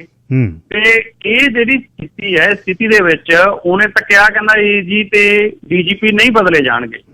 ਉਹ ਕਹਿੰਦਾ ਮੁੱਖ ਮੰਤਰੀ ਇਹ ਕੰਮ 'ਚ ਦਖਲ ਨਾ ਦਿਓ। ਮੈਂ ਵੀ ਪ੍ਰਧਾਨ ਰਿਹਾ ਕਾਂਗਰਸ ਪਾਰਟੀ ਦਾ, ਕਹਿੰਦਾ ਪੰਜਾਬ ਦਾ, ਮੁੱਖ ਮੰਤਰੀ ਕੈਪਟਨ ਅਮਰਿੰਦਰ ਸਿੰਘ ਸੀ, ਮੈਂ ਦਖਲ ਨਹੀਂ ਦਿੱਤਾ। ਉਹ ਇਹ ਤਾਂ ਗਿੱਲ ਸਾਹਿਬ ਅਸਲ ਦੇ ਵਿੱਚ ਕੁਝ ਲੋਕ ਕਹਿੰਦੇ ਹੁੰਦੇ ਆ, ਜੇ ਗਲਤ ਹੋਈ ਜਾਂਦਾ ਤੁਸੀਂ ਚੁੱਪ ਕਰ ਜਾਓ, ਦੇਖ ਮੈਂ ਵੀ ਤਾਂ ਚੁੱਪ ਹਾਂ, ਚੁੱਪ ਕਰ ਜਾ। ਹਾਂ ਵੀ, ਜੇ ਤੂੰ ਕਾਂਗਰਸ ਦਾ ਪ੍ਰਧਾਨ ਸੀ, ਤੈਨੂੰ ਕੈਪਟਨ ਅਮਰਿੰਦਰ ਸਿੰਘ ਪੁੱਛਦਾ ਨਹੀਂ ਸੀ ਕੁਛ, ਤਾਂਹੀਓ ਤਾਂ 4.5 ਸਾਲ ਪੰਜਾਬ ਦਾ ਕੁਛ ਬਣਿਆ ਨਹੀਂ। ਹਾਲਾਂਕਿ ਬਣਨਾ ਹੁਣ ਵੀ ਕੁਛ ਨਹੀਂ ਨਜ਼ਰ ਆ ਰਿਹਾ, ਹੁਣ ਵੀ ਗੱਲਾਂ ਬਾਤਾਂ ਨੇ। ਤਾਂ ਸਥਿਤੀ ਤਾਂ ਇਹੀ ਹੈ ਨਾ ਕਿ ਸੁਨੀਲ ਜਾਖੜ ਨੇ ਕੈਪਟਨ ਅਮਰਿੰਦਰ ਸਿੰਘ ਦੇ ਉੱਤੇ ਵੀ, ਕੈਪਟਨ ਅਮਰਿੰਦਰ ਸਿੰਘ ਤੇ ਅਮਿਤ ਸ਼ਾਹ ਦੀ ਫੋਟੋ ਪਾ ਕੇ ਸ਼ੇਅਰ ਲਿਖਿਆ ਗਾ। ਤਾਂ ਕਿਤੇ ਨਾ ਕਿਤੇ ਇਹ ਜਿਹੜੀਆਂ ਚੀਜ਼ਾਂ ਨੇ, ਇਹ ਚੀਜ਼ਾਂ ਇਸ ਪਾਸੇ ਇਸ਼ਾਰਾ ਕਰ ਰਹੀਆਂ ਕਿ ਕਾਂਗਰਸ ਪਾਰਟੀ 'ਚ ਆਪੋ ਧਾਪੀ ਪਈ ਹੋਈ ਹੈ।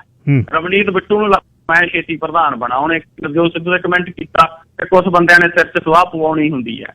ਤਾਂ ਰਵਨੀਤ ਬਿੱਟੂ ਇੱਥੋਂ ਤੱਕ ਕਿਵੇਂ ਪਹੁੰਚ ਗਿਆ ਕਿ ਉਹ ਐਡੇ ਵੱਡੇ ਕਮੈਂਟ ਕਰੇ? ਸੁਨੀਲ ਜਾਖੜ ਕਿਵੇਂ ਇਸ ਹੈਸੀਅਤ ਦੇ ਵਿੱਚ ਆ ਗਿਆ ਜਿਹੜਾ ਅੱਜ ਤੱਕ ਬੋਲਿਆ ਨਹੀਂ ਸੀ ਕਿ ਉਹ ਸਿੱਧੂ ਦੇ ਉੱਤੇ ਕਮੈਂਟ ਕਰੇ? ਤਾਂ ਕਿਤੇ ਨਾ ਕਿਤੇ ਹਾਈ ਕਮਾਂਡ ਹੈ ਜੀ ਜਿਹੜੀ ਇਹਨਾਂ ਨੂੰ ਸ਼ਹਿ ਦੇ ਰਹੀ ਆ ਹੁਣ ਸਿੱਧੂ ਦੇ ਖਿਲਾਫ। ਕੁੱਲ ਮਿਲਾ ਕੇ ਅੱਜ ਨਾ ਨਟਵਰ ਸਿੰਘ ਸਾਬਕਾ ਮੰਤਰੀ ਨੇ, ਉਹਦਾ ਇੱਕ ਬੜਾ ਸੋਹਣਾ ਕਮੈਂਟ ਆ। ਉਹ ਕਹਿੰਦਾ ਕਾਂਗਰਸ ਪਾਰਟੀ ਆ ਜਿਹੜੀ ਡਾਊਨ 'ਚ ਜਾ ਰਹੀ ਆ। ਉਹ ਕਹਿੰਦਾ ਸੋਨੀਆ ਗਾਂਧੀ, ਰਾਹੁਲ ਗਾਂਧੀ ਤੇ ਪ੍ਰਿਯੰਕਾ ਗਾਂਧੀ ਆਪਦੇ ਆਪ ਨੂੰ ਤੀਸ ਮਾਰ ਖਾਨ ਸਮਝਦੇ ਨੇ, ਤੇ ਇਹ ਸਥਿਤੀ ਕਹਿੰਦਾ ਇਹਨਾਂ ਤੋਂ ਲੋਟ ਨਹੀਂ ਆ ਰਹੀ। ਤੇ ਇਹ ਗੱਲ ਬਿਲਕੁਲ ਦਰੁਸਤ ਹੈਗੀ। ਸੋ ਇਹਨਾਂ ਤੋਂ ਸਥਿਤੀਆਂ ਨੇ ਜਿਹੜੀਆਂ ਉਹ ਕੰਟਰੋਲ ਨਹੀਂ ਹੋ ਰਹੀਆਂ। ਕਹਿੰਦੇ ਤਾਂ ਸੀਗੇ ਕੈਪਟਨ ਅਮਰਿੰਦਰ ਸਿੰਘ ਨੂੰ ਕਿ ਅਸੀਂ ਪਾਸੇ ਕਰਤਾ, ਠੀਕ ਆ, ਪਾਸੇ ਕਰਨਾ ਬਣਦਾ। ਉਹਨੇ 4.5 ਸਾਲ ਕੱਖ ਨਹੀਂ ਕੀਤਾ। ਪੰਜਾਬ ਦੀ ਸਰਕਾਰ ਹਿਮਾਚਲ 'ਚ ਬਹਿ ਕੇ ਚਲਾਈ ਹੈ ਜਾਂ ਸਿਸਟਮ ਵਾਲੇ ਫਾਰਮ ਹਾਊਸ 'ਚ ਬਹਿ ਕੇ ਚਲਾਈ ਹੈ। ਲੋਕਾਂ ਦੇ ਮੰਗਾਂ ਮਸਲਿਆਂ ਕਣੀ ਧਿਆਨ ਨਹੀਂ ਦਿੱਤਾ। ਲੋਕਾਂ ਨੂੰ ਤਾਂ ਕੀ ਮਿਲਣਾ ਸੀ, MLA ਨੂੰ ਨਹੀਂ ਮਿਲਿਆ। ਤਾਂ ਹੁਣ ਜਦੋਂ ਕਹਿ ਰਹੇ ਹੋ ਵੀ ਤੁਸੀਂ, ਉਹ ਤਾਂ ਜੀ ਉਹਨੇ ਦਾਗੀ ਮੰਤਰੀ ਜੀ ਦਾ, ਤੁਸੀਂ ਤਾਂ ਆਪ ਦਾਗੀ ਮੰਤਰੀ ਵਿੱਚ ਸ਼ਾਮਲ ਕਰ ਲਏ, ਦਾਗੀ ਅਫਸਰ ਵੱਡੀਆਂ ਕੁਰਸੀਆਂ ਦੇ ਉੱਤੇ ਬਿਠਾ ਕੇ। ਔਰ ਉਸ ਤੋਂ ਬਾਅਦ ਕਾਂਗਰਸ ਕਹਿ ਰਹੀ ਆ ਕਿ ਸਭ ਅੱਛਾ ਹੈ, ਸਿੱਧੂ ਨੂੰ ਕਹਿ ਰਿਹਾ ਤੂੰ ਚੁੱਪ ਕਰ ਜਾ। ਤਾਂ ਇਹ ਜਿਹੜੀ ਹਾਲਤ ਹੈ, ਹਾਲਾਂਕਿ ਸਿੱਧੂ ਚੁੱਪ ਕਰ ਵੀ ਸਕਦਾ ਕਿਉਂਕਿ ਉਹਨੂੰ ਵੀ ਪਤਾ ਲੱਗ ਗਿਆ ਹੁਣ ਉਹਦੇ ਜਿਹੜਾ ਗਰੁੱਪ ਸੀ ਉਹੀ ਉਹਦੇ ਖਿਲਾਫ ਹੋ ਗਿਆ। ਕੈਪਟਨ ਅਮਰਿੰਦਰ ਸਿੰਘ ਨੂੰ ਜਦੋਂ ਪਾਸੇ ਕੀਤਾ ਸੀ, 2 ਗਰੁੱਪ ਸੀ, ਇੱਕ ਕੈਪਟਨ ਦਾ ਗਰੁੱਪ, ਇੱਕ ਸਿੱਧੂ ਦਾ ਗਰੁੱਪ। ਇਹ ਜਾਖੜ ਵਰਗੇ, ਇਹ ਸੁਖਜਿੰਦਰ ਰੰਧਾਵੇ ਵਰਗੇ, ਇਹ OP ਸੋਨੀ ਵਰਗੇ, ਇਹ ਪ੍ਰਗਟ ਸਿੰਘ, ਇਹ ਰਾਜਾ ਵੜਿੰਗੇ, ਸਾਰੇ ਸਿੱਧੂ ਖੇਮੇ ਦੇ ਬੰਦੇ ਸੀ।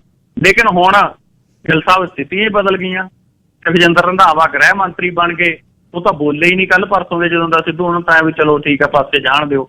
ਔਰ ਜਿਹੜੇ ਬੋਲ ਰਹੇ ਨੇ ਉਹ ਵੀ ਵਿੱਚ ਵਿਚਾਲੇ ਬੋਲ ਰਹੇ ਆ। ਸਿਰਫ ਇੱਕ ਅਸਤੀਫਾ ਆਇਆ ਅਜੇ ਤੱਕ ਸਿੱਧੂ ਦੇ ਪੱਖ ਦੇ ਵਿੱਚ, ਉਹ ਰਜੀਆ ਸੁਲਤਾਨਾ ਦਾ। ਜੀ ਅਖੀਰ 'ਚ ਇਹ ਦੱਸਿਓ ਜੀ, ਸਾਲ ਹੋ ਗਿਆ ਪਿੰਡਾਂ ਦੇ ਜਾਇਆਂ ਨੂੰ ਪੰਜਾਬ 'ਚ ਪੱਕੇ ਮੋਰਚੇ ਲਾਈ ਤੇ ਗੱਡੀਆਂ ਸ਼ੂਕ ਦੀਆਂ ਲੰਘਦੀਆਂ ਨੇ ਟੋਲ ਪਲਾਜ਼ਿਆਂ 'ਚੋਂ। ਉਹ ਕਹਿੰਦਾ ਬਿਲਕੁਲ ਨਹੀਂ ਕਿਸੇ ਨੂੰ ਦੇਣ ਦੇਣੀ ਦਵਾਨੀ।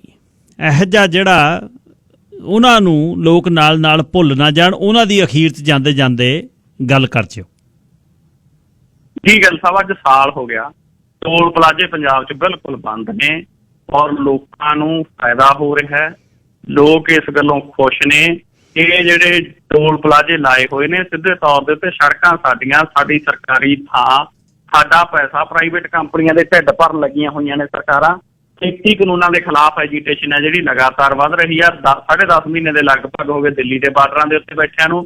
ਸੁਪਰੀਮ ਕੋਰਟ ਨੇ ਸਖਤ ਆਦੇਸ਼ ਜਾਰੀ ਕੀਤੇ ਨੇ ਕੇਂਦਰ ਸਰਕਾਰ ਤੇ ਹਰਿਆਣੇ ਦੀ ਸਰਕਾਰ ਨੂੰ ਕਿ ਸੜਕਾਂ ਖਾਲੀ ਕਰਾਓ।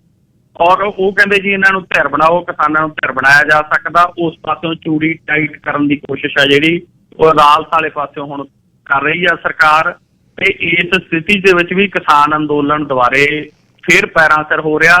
ਗਿੱਲ ਸਾਹਿਬ, ਕੰਮ ਦੇ ਦਿਨ ਲੰਘ ਜਾਣੇ ਨੇ। ਕੱਲ ਨੂੰ ਸ਼ੁਰੂ ਹੋਣੀ ਸੀ ਸਰਕਾਰੀ ਖਰੀਦ ਝੋਨੇ ਦੀ, ਕੇਂਦਰ ਸਰਕਾਰ ਨੇ 10 ਦਿਨ ਅੱਗੇ ਪਾਤੀ। ਕਿਸਾਨਾਂ ਨਾਲ ਧੱਕਾ। ਖੈਰ ਚਲੋ 10 ਦਿਨ ਅੱਗੇ ਲਾਲ ਪਾ ਲੈਣ ਤਾਂ ਵੀ ਝੋਨਾ ਵਿਕ ਜਾਣਾ। ਦੁਬਾਰੇ ਫੇਰ ਉਹ ਦਿਨ ਆ ਜਾਣੇ ਨੇ, ਫਿਰ ਰੌਣਕਾਂ ਲੱਗਣਗੀਆਂ ਉਸ ਤੋਂ ਬਾਅਦ ਦਿੱਲੀ ਦੇ ਬਾਰਡਰਾਂ ਦੇ ਉੱਤੇ। ਔਰ 26 ਨਵੰਬਰ ਨੂੰ ਜਦੋਂ 1 ਸਾਲ ਹੋਣਾ ਹੈ ਕਿਸਾਨ ਅੰਦੋਲਨ ਦਾ ਦਿੱਲੀ ਦੇ ਬਾਰਡਰਾਂ ਦੇ ਉੱਤੇ ਬੈਠਿਆਂ ਨੂੰ, ਅੱਜ ਤੱਕ 1 ਸਾਲ ਪੰਜਾਬ ਦੇ ਟੋਲ ਪਲਾਜ਼ਿਆਂ ਦੇ ਉੱਤੇ ਪੰਜਾਬ 'ਚ 100 ਤੋਂ ਵੱਧ ਥਾਵਾਂ ਦੇ ਉੱਤੇ ਪੱਕੇ ਮੋਰਚਿਆਂ ਨੂੰ ਹੋਇਆ। ਤੇ ਜਦੋਂ ਦਿੱਲੀ ਦੇ ਬਾਰਡਰਾਂ ਤੇ ਸਾਲ ਹੋਣਾ ਉਦੋਂ ਫਿਰ ਸੰਘਰਸ਼ ਜੋਬਨ ਦੇ ਉੱਤੇ ਜਾਣਾ, ਫਿਰ ਲੋਕਾਂ ਦੇ ਹੌਸਲੇ ਬੁਲੰਦ ਹੋਣੇ ਨੇ। ਤੇ ਉਸ ਤੋਂ ਬਾਅਦ ਨੇੜੇ ਹੀ ਇਲੈਕਸ਼ਨ ਹੈ ਯੂਪੀ ਦੀ, ਪੰਜਾਬ ਦੀ, ਤੇ ਉਹਦੇ 'ਚ ਗੋਡਨੀਆਂ ਪਾਰ ਜਿਹੜੀ ਭਾਰਤੀ ਜਨਤਾ ਪਾਰਟੀ ਨੂੰ ਕਿਸਾਨ ਕਰਨਗੇ। ਤੇ ਜਿਹੜਾ ਯੂਪੀ 'ਚ ਹਾਰਿਆ ਕੇਂਦਰ ਦੀ ਕੁਰਸੀ ਤੇ ਬੈਠਣਾ ਉਹਦੇ ਲਈ ਨਾਮੁਮਕਿਨ ਹੋ ਜਾਣਾ ਹੈ। ਤੇ ਇਸ ਕਰਕੇ ਜਾਂ ਤਾਂ ਹੁਣ ਖੇਤੀ ਕਾਨੂੰਨਾਂ ਦਾ ਹੱਲ ਹੋਊ ਜਾਂ ਫਿਰ ਭਾਰਤੀ ਜਨਤਾ ਪਾਰਟੀ ਪਾਸੇਗੀ। ਧੰਨਵਾਦ ਜੀ। ਤੇ ਕੱਲ ਨੂੰ ਸਵੇਰੇ ਫੇਰ ਕਰਦੇ ਹਾਂ ਗੱਲ। ਚੜ੍ਹਦੀ ਕਲਾ। ਸ਼ੁਕਰੀਆ ਗਿੱਲ ਸਾਹਿਬ, ਤੁਹਾਡਾ ਤੇ ਸਾਰੇ ਦੋਸਤਾਂ ਦਾ ਵੀ ਧੰਨਵਾਦ। ਲਾਈਨ ਨੰਬਰ 3 ਤੁਸੀਂ ਏਅਰ ਤੇ ਹੋ ਜੀ। 7555 ਸਤਿ ਸ਼੍ਰੀ ਅਕਾਲ ਜੀ। ਜੀ ਸਤਿ ਸ੍ਰੀ ਅਕਾਲ। ਫਿਰ ਆਉਣੇ ਜੀ। ਅੱਛਾ, ਅੱਜ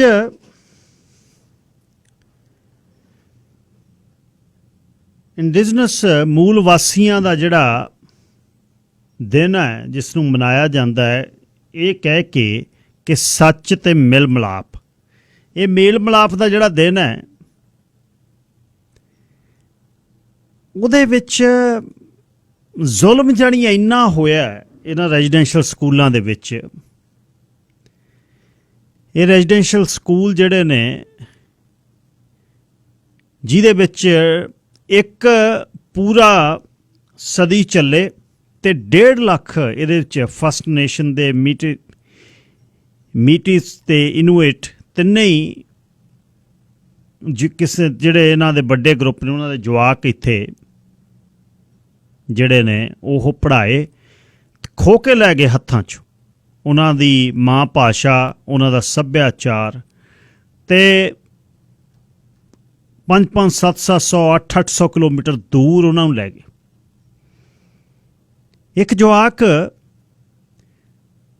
ਅਲਬਰਟਾ ਦੇ ਵਿੱਚੋਂ ਲਿਜਾ ਕੇ 900 ਕਿਲੋਮੀਟਰ ਦੂਰ ਮੈਨੀਸੋਟਾ ਦੇ ਐਲਖੋਰਨ ਦੇ ਵਿੱਚ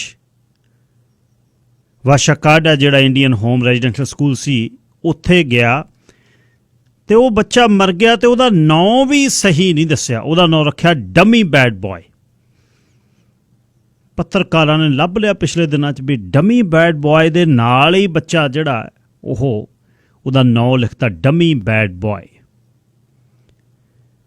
ਹੁਣ ਇਹ ਦੇਖੋ ਸਿੰਬੋਲਿਕ ਜਿਹੜਾ ਉਹ ਕੁਛ ਗੱਲ ਹੋਰ ਹੈ, ਸੱਚ ਹੈ ਜਿਹੜਾ ਕੁਛ ਹੋਰ ਹੈ।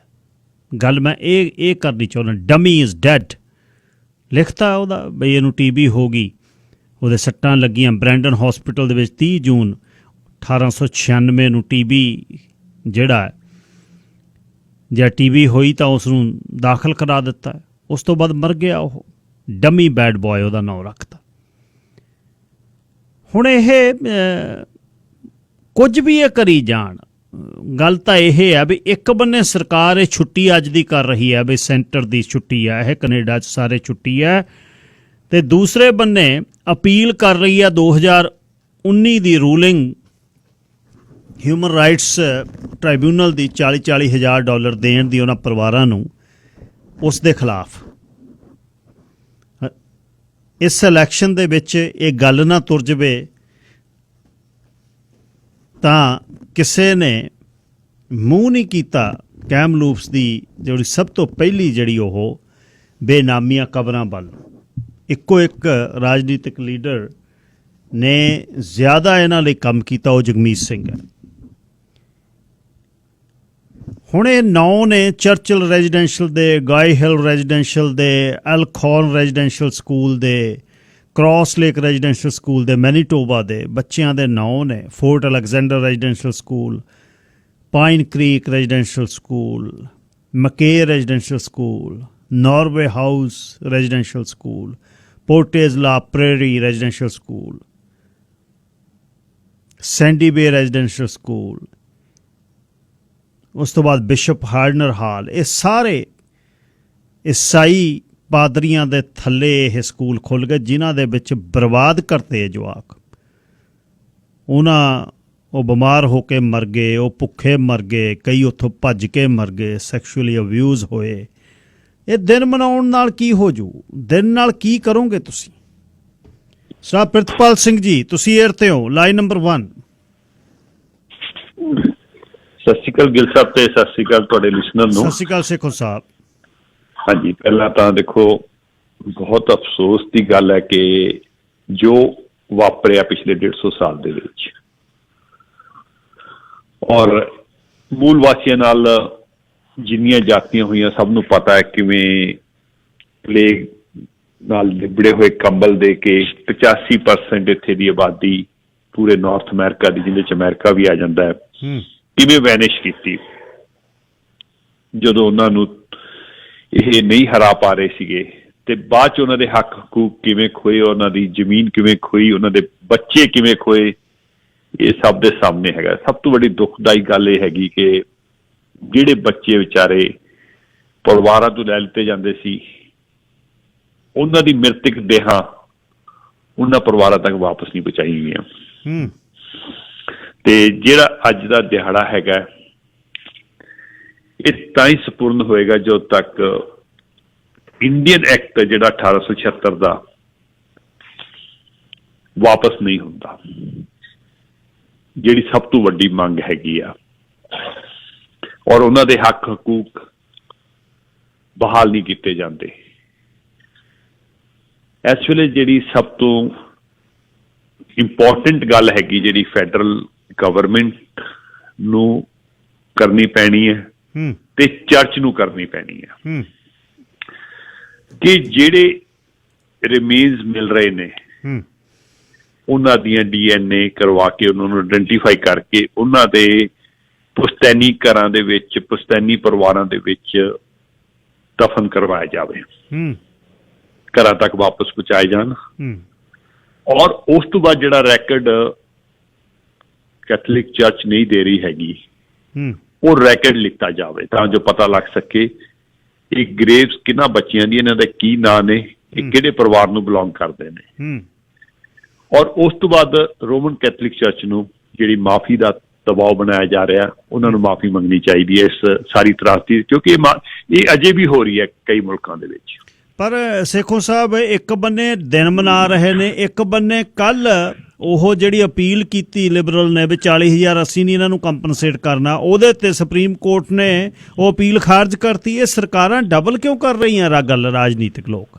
ਦੇਖੋ, ਇਲੈਕਸ਼ਨ ਵੇਲੇ ਮੈਂ ਇੱਕ ਮੁੱਦਾ ਉਠਾਇਆ ਸੀਗਾ ਕਿ ਕਿਸੇ ਵੀ ਪਾਰਟੀ ਨੇ ਇੰਨਾ ਕੁਛ ਵਾਪਰਨ ਤੋਂ ਬਾਅਦ ਇਸ ਮੁੱਦੇ ਤੇ ਗੱਲ ਨਹੀਂ ਕੀਤੀ ਜੀ, ਨਾ ਹੀ ਇਲੈਕਸ਼ਨ ਮੁੱਦਾ ਬਣ ਸਕਿਆ।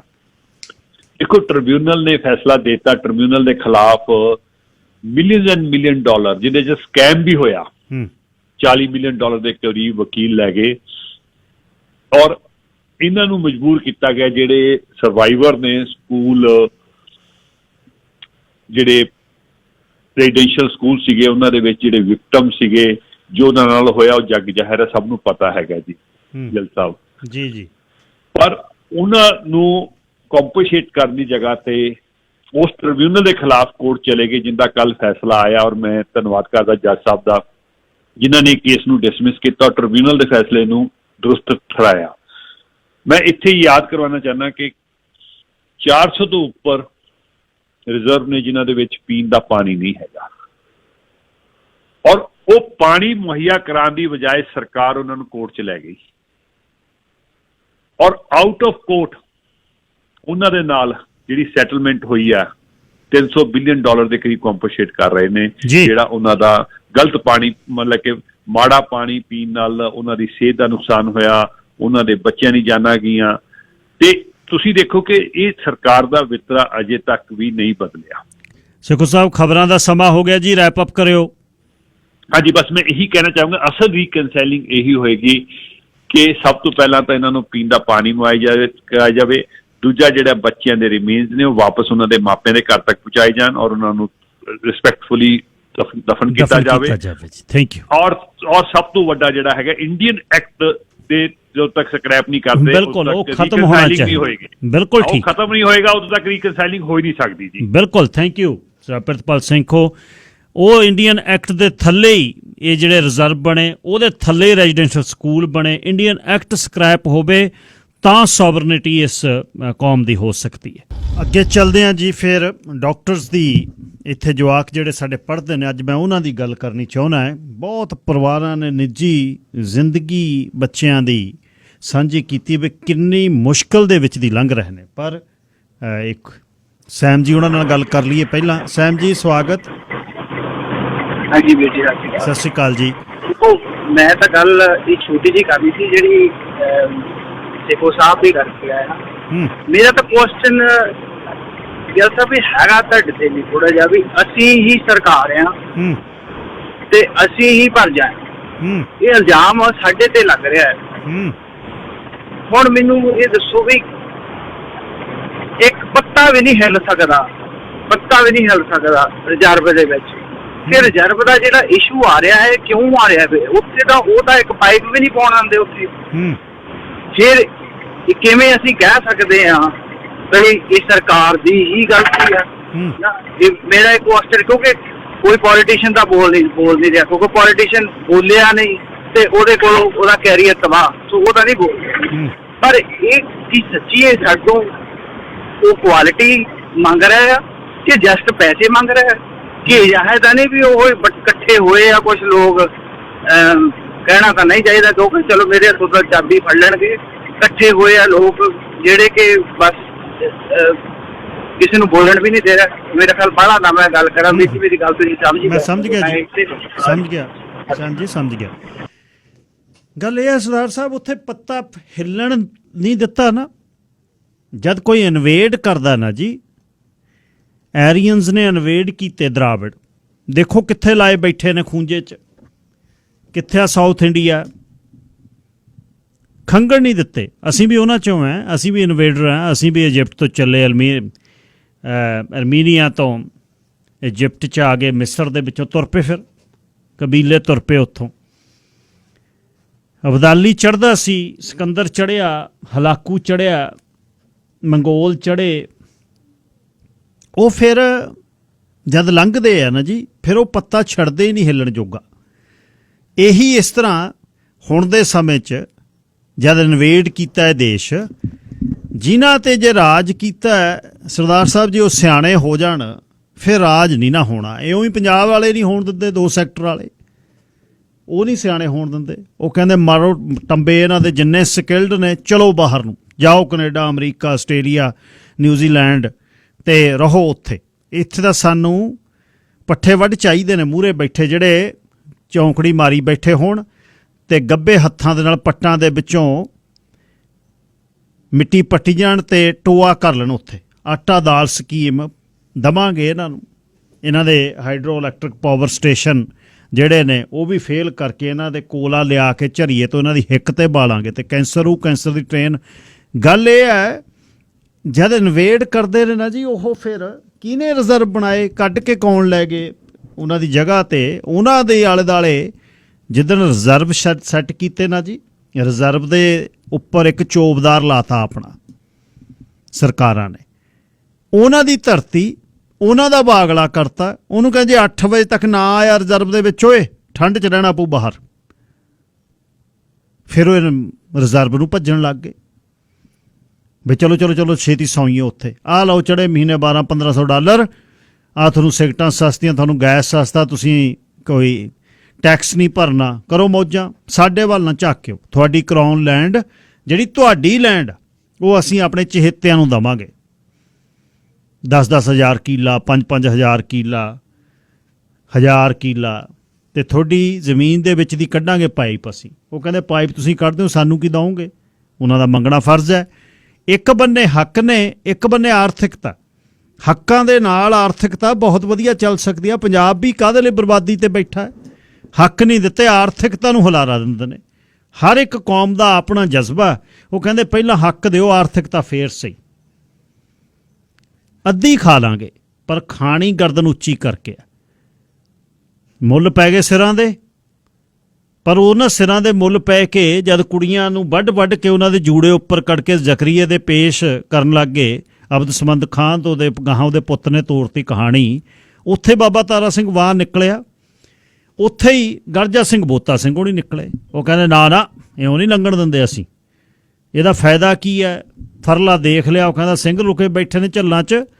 ਉਹ ਕਹਿੰਦਾ ਸਿੰਘ ਨਹੀਂ ਲੁਕਦੇ ਹੁੰਦੇ। ਉਹ ਕਹਿੰਦਾ ਛੱਡ ਇਹੋ ਜਿਹੀ ਜਿਉਣ ਨਾਲੋਂ। ਗੱਲ ਹਰ ਇੱਕ ਕੌਮ ਦਾ ਆਪਣਾ ਇੱਕ ਕਰੂਰ ਹੈ। ਇੱਕ ਕੌਮ ਆ ਜਿਹੜੀ ਛਲ ਕਪਟ ਤੇ ਦੁਨੀਆ ਤੇ ਰਾਜ ਕਰਦੀ ਹੈ। ਕਿਤੇ ਫੀਮ ਤੇ ਲਾਤੇ ਚੀਨ 'ਚ, ਕਿਤੇ ਚਾਹ ਦੀ ਪੱਤੀ ਉਗਾਉਣ ਲਾਤੇ, ਫਿਰ ਚਾਹ ਦੀ ਪੱਤੀ ਪੀਣ ਲੱਗ ਗਏ। ਉਹਨਾਂ 'ਚੋਂ ਅੱਧੇ ਖਰੀਦ ਲਏ, ਅੱਧੇ ਨਾਲ ਲੜ ਪਏ, ਤੇ ਹੌਲੀ ਹੌਲੀ ਜਿਉਂ ਕਲਕੱਤਿਓਂ ਚੱਲੇ ਪੰਜਾਬ 'ਚ ਆ ਗਏ। ਪੰਜਾਬ ਦੇ ਵਿੱਚ ਫਿਰ ਆ ਘੱਗਰੀਆਂ ਤੇ ਪਜਾਮੀਆਂ ਵਾਲੇ ਨਾਲ ਰਲ ਗਏ, ਜਿਹੜੇ ਰਾਜੇ ਕਹਾਉਂਦੇ ਸੀ ਸਤਲੁਜ ਪਾਰ ਵਾਲੇ, ਪਹਾੜਾ ਸਿਉਣੀ, ਪਟਿਆਲੀਏ, ਤੇ ਹੌਲੀ ਹੌਲੀ ਰਾਜਾ ਸਿੱਟ ਲਿਆ ਉਹਨਾਂ ਨੇ। ਜਿਹੜੇ ਰਾਜ ਦੇ ਵਿੱਚ ਸਭ ਤੋਂ ਵੱਧ ਪੜ੍ਹਾਈ ਸੀ, ਜਿਹੜੇ ਰਾਜ ਦਾ ਰਾਜਾ ਲੋਕਾਂ ਦਾ ਵਜਨ ਸਿਰ ਤੇ ਚੱਕ ਕੇ ਘਰੇ ਛੱਡਦਾ, ਜਿਹਨੂੰ ਇੱਕ ਸ਼ਰਾਬੀ ਕਹਿੰਦਾ ਉਹ ਕਾਣਿਆ ਹਾਥੀ ਦੀ ਜਗ੍ਹਾ ਕੱਟਾ, ਕਹਿੰਦਾ ਕੱਟਾ ਵੇਚਣਾ। ਕੌਮਾਂ ਦਾ ਆਪਣਾ ਆਪਣਾ ਕਰੂਰ ਹੈ। ਇਹਨਾਂ ਨੂੰ ਵੀ ਤਿਆਰ ਕਰ ਸਕਦੇ ਸੀ, ਪਰ ਉਹਨੇ ਤਿਆਰ ਨਹੀਂ ਕੀਤੇ। ਇਹ ਚੌਥੇ ਪਾਸਿਓਂ ਆ ਕੇ ਜਹਾਜ਼ਾਂ ਤੇ ਚੜ੍ਹ ਕੇ, ਟਕਸੀਡੋ ਪਾ ਕੇ ਤੇ ਸ਼ੌਫਰ ਲੈ ਕੇ, ਉੱਚੀਆਂ ਇਮਾਰਤਾਂ 'ਚ ਬੈਠ ਕੇ ਇਸ ਦੇਸ਼ ਦੇ ਰਾਜੇ ਬਣ ਗਏ ਕਿ ਸਾਨੂੰ ਆਉਣਾ ਪਤਾ ਹੈ ਵੀ ਕਿਵੇਂ ਪੈਰਿਸ ਦਾ ਜਿਹੜਾ ਫਰੇਗਰੈਂਸ ਕਿਵੇਂ ਡਿਜ਼ਾਈਨ ਕਰਨੀ ਹੈ, ਕਿਵੇਂ ਕਿੱਥੇ ਲਾਉਣੀ ਹੈ, ਕਿਵੇਂ ਉਤਰਨਾ, ਹੱਥ 'ਚ ਛਤਰੀ ਕਿਵੇਂ ਹੈ। ਤੇ ਜਿਨ੍ਹਾਂ ਦੀ ਇਹ ਧਰਤ ਸੀ ਉਹ ਸਿਰ ਤੇ ਟੋਪੀਆਂ ਲਈ ਫਿਰਦੇ ਨੇ। ਅੱਜ ਵੀ ਉਹ ਟੋਪੀ ਤੇ ਮਾਣ ਕਰਦੇ ਨੇ, ਹੱਥ ਦੇ ਵਿੱਚ ਖੰਭ ਲੈ ਕੇ ਸਪਿਰਿਟ ਦੀ ਗੱਲ ਕਰਦੇ ਨੇ, ਕ੍ਰੀਏਟਰ ਦੀ ਗੱਲ ਕਰਦੇ ਨੇ। ਇਹ ਬਿਲਕੁਲ ਮੈਂ ਗੱਲ ਮੰਨਦਾ ਕਿ ਉਹ ਚਾਹੁੰਦੇ ਨੇ ਕਿ ਉਹਨਾਂ ਨੂੰ, ਉਹਨਾਂ ਦੀ ਧਰਤ ਨੂੰ ਕਿਵੇਂ ਵੀ ਛੇੜਿਆ ਨਾ ਜਾਵੇ, ਐਜ਼ ਇਟ ਇਜ਼ ਰਹੇ। ਅੱਜ ਦੇ ਸਮੇਂ ਦੇ ਵਿੱਚ ਉਹ ਪੋਸੀਬਲ ਨਹੀਂ ਹੈ, ਇਸ ਤਰ੍ਹਾਂ ਨਹੀਂ ਰਿਹਾ ਜਾ ਸਕਦਾ। ਇਹ ਮੈਂ ਗੱਲ ਮੰਨਦਾ। ਉਹ ਤਾਂ ਕਹਿੰਦੇ ਨੇ ਵੀ ਘਾਹ ਦੀ ਤਿੜ ਨਹੀਂ ਇੱਕ ਪੱਟਣ ਦੇਣੀ, ਇਸ ਤਰ੍ਹਾਂ ਨਹੀਂ ਹੁੰਦਾ। ਹੋਊਗਾ ਚੇਂਜ, ਪਰ ਉਹ ਚੇਂਜ ਕਰਨ ਦੇ ਲਈ ਹਾਣ ਦੇ ਕਰਨੇ ਸੀ, ਹਾਣ ਦੇ ਨਹੀਂ ਕੀਤੇ, ਸ਼ਮਕ ਬਾਈ ਹੈ। ਆ ਹੁਣ ਜਿਹੜੀਆਂ ਬੇਨਾਮੀਆਂ ਕਬਰਾਂ ਲੱਭ ਰਹੀਆਂ ਨੇ, ਉਹ ਕਬਰਾਂ ਕਿਹਨਾਂ ਦੀਆਂ ਨੇ, ਕਿਹਨਾਂ ਨੇ ਲਿਆਂਦੇ? ਉਹ ਧਰਮ ਵਾਲੇ ਕਿੱਥੋਂ ਆਏ? ਉਹ ਕੈਥੋਲਿਕ ਕਿੱਥੋਂ ਆਏ? ਉਹ ਧਾੜਵੀ ਆਏ, ਧਰਮ ਦੇ ਨਾਂ 'ਤੇ ਉਹਨਾਂ ਨੇ ਬਰਬਾਦ ਕਰਤੇ। ਹੁਣ ਅਫਰੀਕਾ ਜਿਹੜਾ ਉਹ ਬਰਬਾਦ ਹੋ ਰਿਹਾ। ਪਹਿਲਾਂ ਗੋਲੇ ਸਿੱਟਾਂਗੇ, ਭੁੱਖੇ ਮਾਰਾਂਗੇ, ਫਿਰ ਰੋਟੀ ਦੇਵਾਂਗੇ। ਜੇ ਰੋਟੀ ਦੇਵਾਂਗੇ ਤਾਂ ਕਹਿੰਦੇ ਗਲ 'ਚ ਕ੍ਰਾਸ ਪਾਓ, ਆ ਕੇ ਖੜੋ ਇੱਥੇ, ਬੜੋ ਸਾਡੇ ਧਰਮ ਵਾਲੇ। ਸੋ ਇਹ ਕੁਛ ਕੁ ਗੱਲਾਂ ਨੇ। ਖੁਰਾਣਾ ਜੀ, ਲਾਈਨ ਨੰਬਰ 1 ਜੀ। ਸਤਿ ਸ੍ਰੀ ਅਕਾਲ ਸਰਦਾਰ ਸਾਹਿਬ। ਸਤਿ ਸ਼੍ਰੀ ਅਕਾਲ ਜੀ। ਜੀ ਬਹੁਤ ਵਧੀਆ ਤੁਸੀਂ ਗੱਲ ਕਰ ਰਹੇ ਹੋ। ਇਹਦੇ ਨਾਲ ਹੀ ਇੱਕ ਕੁਝ ਜਿਹੜੇ ਡੇਟਾ ਨੇ ਉਹ ਨੇ ਕਿ ਰਿਜ਼ਰਵ ਲੈਂਡ ਕੈਨੇਡਾ ਦੇ ਵਿੱਚ ਅੱਜ 0.2% ਦਾ ਲੈਂਡ ਹੈ, ਜਦ ਕਿ ਪਾਪੂਲੇਸ਼ਨ ਇਹਨਾਂ ਦੀ ਤਕਰੀਬਨ ਕਿ 5 ਜਾਂ 6% ਦੇ ਤਕਰੀਬਨ ਹੈਗੀ ਹੈ ਇਹਨਾਂ ਦੀ 7%। ਸੋ ਐਕੁਇਟੀ ਜਿਹੜੀ ਹੈਗੀ ਹੈ, ਐਕੁਇਟੀ ਦੀ ਜਦੋਂ ਗੱਲ ਕਰਦੇ ਨੇ, ਇਕੁਐਲਿਟੀ ਦੀ ਗੱਲ ਤਾਂ ਜ਼ਰੂਰ ਹੈ, ਐਕੁਇਟੀ ਦੀ ਗੱਲ ਜਦੋਂ ਕਰਦੇ ਨੇ, ਜਦੋਂ ਉਹ ਰਿਫਲੈਕਸ਼ਨ ਨਹੀਂ ਆਉਂਦਾ। ਹੁਣ ਵੀ ਜਿਹੜੀ ਟਰੂਥ ਐਂਡ ਰੈਕਨਸੀਲੀਏਸ਼ਨ ਜਿਹੜੀ ਕ੍ਰੀਏਟ ਹੋਈ ਹੈ, ਉਹ ਹੋਈ ਹੈ ਇੱਕ ਲਾਅ ਸੂਟ ਦੇ ਅਧੀਨ। ਉਹ ਇੱਕ ਲਾਅ ਸੂਟ ਦੇ ਅਧੀਨ ਜਦੋਂ ਸ਼ੁਰੂ ਕੀਤਾ ਗਿਆ ਫੈਡਰਲ ਗਵਰਨਮੈਂਟ ਨੂੰ, ਉਹਦੇ ਅਧੀਨ ਟਰੂਥ ਐਂਡ ਰੈਕਨਸੀਲੀਏਸ਼ਨ ਦੀ ਜਿਹੜੀ ਸਥਾਪਨਾ ਕੀਤੀ ਗਈ ਹੈ। ਪਰ ਜਿਹੜੇ ਹੁਣੇ ਕਾਲਰ ਨੇ ਗੱਲ ਕੀਤੀ ਵੀ ਪਾਣੀ ਦੇ ਮਸਲੇ ਜਾਂ ਐਜੂਕੇਸ਼ਨ ਦੇ ਮਸਲੇ, ਇਹੀ ਚੀਜ਼ਾਂ ਪੰਜਾਬ 'ਚ ਹੋ ਰਹੀਆਂ ਨੇ। ਹੁਣ ਲੋਕਾਂ ਨੂੰ ਕਿਹਾ ਜਾ ਰਿਹਾ ਵੀ ਜਿਹੜੇ ਮਿਸ਼ਨਰੀ ਨੇ ਉਹ ਕਹਿ ਰਹੇ ਨੇ ਵੀ ਤੁਹਾਡੇ ਬੱਚਿਆਂ ਦੀ ਅਸੀਂ ਫੀਸਾਂ ਭਰਾਂਗੇ ਵੀ ਤੁਸੀਂ ਆਪਣਾ ਧਰਮ ਤਬਦੀਲ ਕਰੋ। ਸੋ ਜਿਹੜੀ ਇਹ ਵੰਡ ਹੈ ਇਹ ਕਿਤੇ ਨਾ ਕਿਤੇ ਮੁੱਢਲੇ ਤੌਰ ਤੇ, ਜਿਵੇਂ ਤੁਸੀਂ ਗੱਲ ਕੀਤੀ ਹੈ ਵੀ ਪੜ੍ਹਿਆ ਲਿਖਿਆ ਬੰਦਾ, ਸਕਿਲਡ ਬੰਦਾ ਤਾਂ ਬਾਹਰ ਜਾ ਰਿਹਾ ਹੈ, ਇਹਦਾ ਮਸਲਾ ਜਿਹੜਾ ਹੱਲ ਹੈ ਹੁਣ 40,000 ਵੀ ਜਿਹੜਾ ਦੇਣਾ ਉਹ ਹੱਲ ਨਹੀਂ ਹੈ ਇਹਦਾ। ਕਿਉਂਕਿ ਮੈਂ ਤੁਹਾਨੂੰ ਦੱਸਦਾ ਜਿਹੜੀ ਬੈਂਕਾਂ ਨੂੰ ਹਦਾਇਤਾਂ ਦੇ ਦਿੱਤੀਆਂ ਗਈਆਂ ਨੇ ਵੀ ਨੇਟਿਵ ਟਰੂਥ ਐਂਡ ਰੈਕਨਸੀਲੀਏਸ਼ਨ ਦੇ ਅੰਡਰ ਰੈਜ਼ੀਡੈਂਸ਼ੀਅਲ ਸਕੂਲ ਦੀ ਸੈਟਲਮੈਂਟ ਦੇ ਨਾਲ 40,000 ਜਾਂ ਇਹਨਾਂ ਨੂੰ ਸੈਟਲਮੈਂਟ ਜਿਹੜੀ ਮਿਲ ਰਹੀ ਹੈ, they are not financially conscious, ਉਹ ਫਾਈਨੈਂਸ਼ੀਅਲੀ ਅਵੇਅਰ ਨਹੀਂ ਨੇ ਇਹ ਪੈਸੇ ਨੂੰ ਕਿਵੇਂ ਖਰਚਣਾ ਹੈ। ਸੋ ਉਹਦੀ ਪ੍ਰੋਟੈਕਸ਼ਨ ਲਈ ਵੀ ਮੈਕੈਨਿਜ਼ਮ ਕ੍ਰੀਏਟ ਕੀਤਾ ਜਾ ਰਿਹਾ ਇੱਕ ਨਾ ਇੱਕ, ਵੀ ਜੇ ਚੈੱਕ ਕੈਸ਼ ਕਰਾਉਣ ਆਉਂਦੇ ਨੇ ਤਾਂ ਕਿੱਦਾਂ ਕਰਨਾ ਹੈ, ਕਿਵੇਂ ਨਹੀਂ ਕਰਨਾ ਹੈ, ਤੇ ਉਹਨਾਂ ਨੂੰ ਅਵੇਅਰ ਕਿਵੇਂ ਕਰਨਾ ਹੈ। ਉਹ ਜਦ ਕਿ ਬੈਂਕ ਦਾ ਕੰਮ ਨਹੀਂ ਹੈ, ਉਹ ਇੱਕ ਸਿਸਟਮ ਦਾ ਜ਼ਰੂਰ ਕੰਮ ਹੈਗਾ ਕਿ ਪਹਿਲਾਂ ਪਰਸਨਲ ਫਾਈਨੈਂਸ ਨਾਲ ਜਾਂ ਇਹਨਾਂ ਚੀਜ਼ਾਂ ਨਾਲ ਉਹਨਾਂ ਨੂੰ ਜਾਣੂ ਕਰਵਾਇਆ ਜਾਏ, ਜਦ ਕਿ ਉਹ ਨਹੀਂ ਹੈ। ਸੋ ਜਿਹੜਾ 40,000 ਹੈ ਜਾਂ 50,000 ਜਾਂ ਲੱਖ ਵੀ ਦੇ ਦੇਣ, ਜੋ ਵੀ ਦੇ ਦੇਣ, ਉਹ ਇੱਕ ਮਸਲੇ ਦਾ ਹੱਲ ਨਹੀਂ ਹੈ। ਉਹ ਵਾਹਵਾਹੀ ਲੈਣਾ, ਕਿਤੇ ਨਾ ਕਿਤੇ ਵੋਟਾਂ ਦੀ ਰਾਜਨੀਤੀ, ਜਿਹੜਾ ਹੁਣ ਪੰਜਾਬ 'ਚ ਵੀ ਦੇਖਿਆ ਜਾ ਰਿਹਾ, ਜੇ ਬਿਊਰੋਕਰੈਟ ਕੰਮ ਕਰਦਾ ਹੈ ਤਾਂ ਪੈਸੇ ਕਰਕੇ ਰਿਸ਼ਵਤ ਲੈ ਕੇ ਕਰਦਾ ਹੈ, ਤੇ ਜੇ ਪੋਲੀਟੀਸ਼ੀਅਨ ਕੰਮ ਕਰ ਰਿਹਾ ਤਾਂ ਵੋਟਾਂ ਕਰਕੇ ਕਰ ਰਿਹਾ। ਜੇ ਹੁਣ ਅਮਰਿੰਦਰ ਸਿੰਘ ਜੀ ਜੇ ਜਾਤ ਮਹਾਸਭਾ ਵੱਲ ਤੁਰੇ ਨੇ ਤਾਂ ਤੁਰੇ ਨੇ ਵੀ ਕਿਤੇ ਨਾ ਕਿਤੇ ਵੋਟਾਂ ਦਿਖਦੀਆਂ ਨੇ ਉੱਥੇ, ਜਦ 4.5 ਸਾਲ 'ਚ ਇਹੀ ਕੰਮ ਉਹ ਕਰਵਾ ਸਕਦੇ ਸੀ, ਕਿਤੇ ਨਾ ਕਿਤੇ ਆਪਣਾ ਯੋਗਦਾਨ ਤਾਂ ਪਾ ਸਕਦੇ ਸੀ, ਪਾਰਟਿਸਿਪੇਟ ਕਰ ਸਕਦੇ ਸੀ। ਸੋ ਲੋਕਾਈ ਨੂੰ ਸਮਝਣਾ ਪਊਗਾ ਕਿ ਕੀ ਟਰੂਥ ਐਂਡ ਰੈਕਨਸੀਲੀਏਸ਼ਨ ਜਿਹੜਾ ਹੌਲੀਡੇ ਹੈ ਅੱਜ, ਉਹ ਅੱਗੇ ਕੋਈ ਫਰਕ ਪਾਊਗਾ ਕਿ ਅਸੀਂ ਘਰਾਂ 'ਚ ਛੁੱਟੀ ਆਪਣੇ ਮਨਾਵਾਂਗੇ, ਬੱਚਿਆਂ ਨਾਲ ਆਪਣਾ ਟਾਈਮ ਸਪੈਂਡ ਕਰ ਲਵਾਂਗੇ ਤੇ ਸਥਿਤੀ ਉਦੋਂ ਦੀ ਉਦਾਂ ਹੀ ਰਹੂਗੀ। ਜੀ ਸ਼ੁਕਰੀਆ ਜੀ, ਧੰਨਵਾਦ ਖਰਾਣਾ ਸਾਹਿਬ। ਸਾਰੇ ਕੈਨੇਡਾ ਦੇ ਵਿੱਚ ਅੱਜ ਦਾ ਇਹ ਦਿਨ ਮਨਾਇਆ ਜਾ ਰਿਹਾ। ਟੌਪ ਸਟੋਰੀਜ਼ ਜਿਹੜੀਆਂ ਟੀਵੀ ਦਿਖਾ ਰਿਹਾ, ਔਰੰਜ ਸ਼ਰਟ ਜਿਹੜੀ ਪਾਈ ਜਾ ਰਹੀ ਹੈ। ਅੱਗੇ ਚੱਲਦਾ, ਮੈਂ ਅੱਜ ਡਾਕਟਰਾਂ ਦੇ ਬਾਰੇ ਗੱਲ ਕਰਨੀ ਸੀ ਤੇ ਇੱਕ ਕਾਲਰ ਸਰਦਾਰ ਜਸਵੀਰ ਸਿੰਘ ਗਰੇਵਾਲ ਹੋਰੀ ਨੇ ਗੱਲਬਾਤ ਕਰਦੇ ਹਾਂ। Line number 1। ਧੰਨਵਾਦ ਸਰਦਾਰ ਜੀ, ਬਹੁਤ ਮਿਹਰਬਾਨੀ। ਅੱਜ ਦਾ ਦਿਨ ਦੇ ਉੱਤੇ ਤੁਸੀਂ ਗੱਲ ਕੀਤੀ ਹੈ। ਬੇਸਿਕਲੀ ਇੱਕ ਚੀਜ਼ ਤਾਂ ਸਮਝ ਆਉਂਦੀ ਹੈ ਵੀ ਜਿਹੜੀਆਂ ਸਰਕਾਰਾਂ ਚਾਹੋ ਕਿਸੇ ਵੀ ਮੁਲਕ 'ਚ ਹੋਣ ਜੀ, ਜਿਹੜਾ ਰਾਜ ਕਰਨ ਦੀ ਖਾਤਰ ਨਿਆਂ ਕਰਦੀਆਂ ਨੇ, ਉਹਦੀ ਨਮੋਸ਼ੀ ਨੂੰ ਸਹਿਣ ਲਈ ਉਹਨਾਂ ਦੇ ਵਿੱਚ ਹਿੰਮਤ ਬਹੁਤ ਘੱਟ ਹੋਇਆ ਕਰਦੀ ਹੈ। ਪਰ ਇਹ ਆਮ ਲੋਕਾਂ ਦੀ ਜ਼ਿੰਮੇਵਾਰੀ ਬਣ ਜਾਂਦੀ ਹੈ ਕਿ ਸਰਕਾਰਾਂ ਨੂੰ ਫਿਰ ਲਾਈਨ ਵਿੱਚ ਜਾਂ ਕਟਹਿਰੇ ਵਿੱਚ ਖੜਾ ਕਰਨ ਦਾ ਹੀਆ ਕਰਦੇ ਰਹਿਣ। ਦੂਸਰਾ, ਮੇਰੇ ਮਨ 'ਚ ਨਾ ਅੱਜ ਦਾ ਇਹ ਪਹਿਲੀ ਛੁੱਟੀ ਇਹਨਾਂ ਨੇ ਕੀਤੀ ਹੈ, ਛੁੱਟੀ ਹਰ ਸਾਲ ਹੋਇਆ ਕਰਨੀ ਹੈ। ਸਾਡੇ ਨਾਲ ਕਤਲੇਆਮ ਹੋਇਆ, ਸਾਡਾ ਖੂਨ ਵਹਾ, ਅਸੀਂ ਮਹਿਸੂਸ ਕੀਤਾ ਕਿ ਅਸੀਂ ਖੂਨਦਾਨ ਕਰਕੇ ਸੰਸਾਰ ਨੂੰ ਇਹਦੇ ਬਾਰੇ ਜਾਗਰੂਕ ਕਰਾਂਗੇ ਕਿ ਅਸੀਂ ਲੋਕ ਹਿਤੈਸ਼ੀ ਹਾਂ ਜੀ। ਤੁਹਾਡੀ ਸੰਸਥਾ ਜਿਹੜੀ ਮੋਟਰਸਾਈਕਲਾਂ ਵਾਲੀ ਆ, ਉਹ ਲੋਕਾਂ ਦੀ ਮਦਦ ਲਈ ਵੱਖਰੇ ਵੱਖਰੇ ਕਾਰ ਵਿਹਾਰ ਕਰਦੀ ਹੈ ਜੀ। ਮੇਰੇ ਮਨ ਵਿੱਚ ਇੱਕ ਖਿਆਲ ਪੈਦਾ ਹੋਇਆ, ਮੈਂ ਸਾਂਝਾ ਕਰਨਾ ਚਾਹੁੰਦਾ, ਤੁਸੀਂ ਔਰ ਸੁਣਨ ਵਾਲੇ ਸਰੋਤੇ ਵਿਚਾਰ ਕਰ ਸਕਦੇ ਨੇ। ਸਾਨੂੰ ਗੁਰੂ ਗ੍ਰੰਥ ਸਾਹਿਬ ਜੀ ਦੀ ਉਪਦੇਸ਼ ਇਹ ਹੁਕਮ ਕਰਦੇ ਨੇ ਕਿ ਅਸੀਂ ਮਾਨਵਤਾ ਦੀ ਖਾਤਰ ਆਪਣਾ ਜੀਵਨ ਲਾਉਣ ਦੀ ਕੋਸ਼ਿਸ਼ ਕਰਦੇ ਰਹਿਣਾ ਚਾਹੀਦਾ ਜੀ। ਔਰ ਅਸੀਂ ਇਹ ਮਹਿਸੂਸ ਕਰਦੇ ਹਾਂ ਕਿ ਜਿੰਨਾ ਕਤਲੇਆਮ ਸਾਡਾ ਹੋਇਆ ਸੀ, ਓਨਾ ਹੀ ਕਤਲੇਆਮ ਫਸਟ ਨੇਸ਼ਨ ਦੇ ਭਾਈਚਾਰੇ ਦੇ ਨਾਲ ਬਹੁਤ ਦੇਰ ਤੋਂ ਹੁੰਦਾ ਆ ਰਿਹਾ ਜੀ। ਔਰ ਇਹ ਬੰਦ ਹੋਣਾ ਚਾਹੀਦਾ। ਕਿਉਂ ਨਾ ਸਿੱਖ ਕੌਮ ਇਸ ਕਤਲੇਆਮ ਨੂੰ ਚੰਗੇ ਤਰੀਕੇ ਨਾਲ, ਉਹਨਾਂ ਨੂੰ ਮੱਲਮ ਪੱਟੀ ਕਹਿ ਲਈਏ ਜਾਂ ਹਮਦਰਦੀ ਦਾ ਇੱਕ ਸੰਦੇਸ਼ ਦੇਣਾ ਇਸੇ ਦਿਨ ਤੋਂ ਸ਼ੁਰੂ ਕੀਤਾ ਜਾਵੇ ਕਿ ਅਸੀਂ ਰਿਜ਼ਰਵ ਦੇ ਵਿੱਚ ਜਿਹੜੀਆਂ ਜ਼ਿੰਮੇਵਾਰ ਸੰਸਥਾਵਾਂ ਨੇ ਜਾ ਕੇ ਉਹਨਾਂ ਦੀਆਂ ਲੋੜਾਂ ਦਾ ਲੇਖਾ ਜੋਖਾ ਕਰਨ ਔਰ ਹਰ ਸਾਲ ਇਸ ਦਿਨ ਦੇ ਉੱਤੇ ਉਹਨਾਂ ਨੂੰ ਉਹਨਾਂ ਲੋੜਾਂ ਦੀ ਪੂਰਤੀ ਲਈ ਕੌਮੀਅਤ ਤੌਰ ਤੇ ਅਸੀਂ ਆਪਣਾ ਯੋਗਦਾਨ ਪਾ ਕੇ ਉਹਨੂੰ ਪੂਰੇ ਕਰਨ ਦਾ ਉਪਰਾਲਾ ਆਰੰਭੀਏ। ਇਹ ਮਨੁੱਖਤਾ ਦੀ ਔਰ ਜ਼ੁਲਮ ਦੇ ਖਿਲਾਫ ਖੜੇ ਹੋਣ ਦੀ ਸਭ ਤੋਂ ਵੱਡੀ ਅੱਜ ਦੇ ਸਮੇਂ ਵਿੱਚ ਮੇਰਾ ਖਿਆਲ ਆ ਇਹ ਇੱਕ ਤਸਵੀਰ ਹੋਊਗੀ। ਸਾਨੂੰ ਹੁਕਮ ਵੀ ਹੈ ਗੁਰੂ ਪਾਤਸ਼ਾਹ ਦਾ ਕਿ ਜਿਹੜਾ ਮਜ਼ਲੂਮ ਹੈ, ਜ਼ਰੂਰਤਮੰਦ ਹੈ, ਉਹਦੇ ਹੱਕ 'ਚ ਖੜੇ ਹੋਣਾ।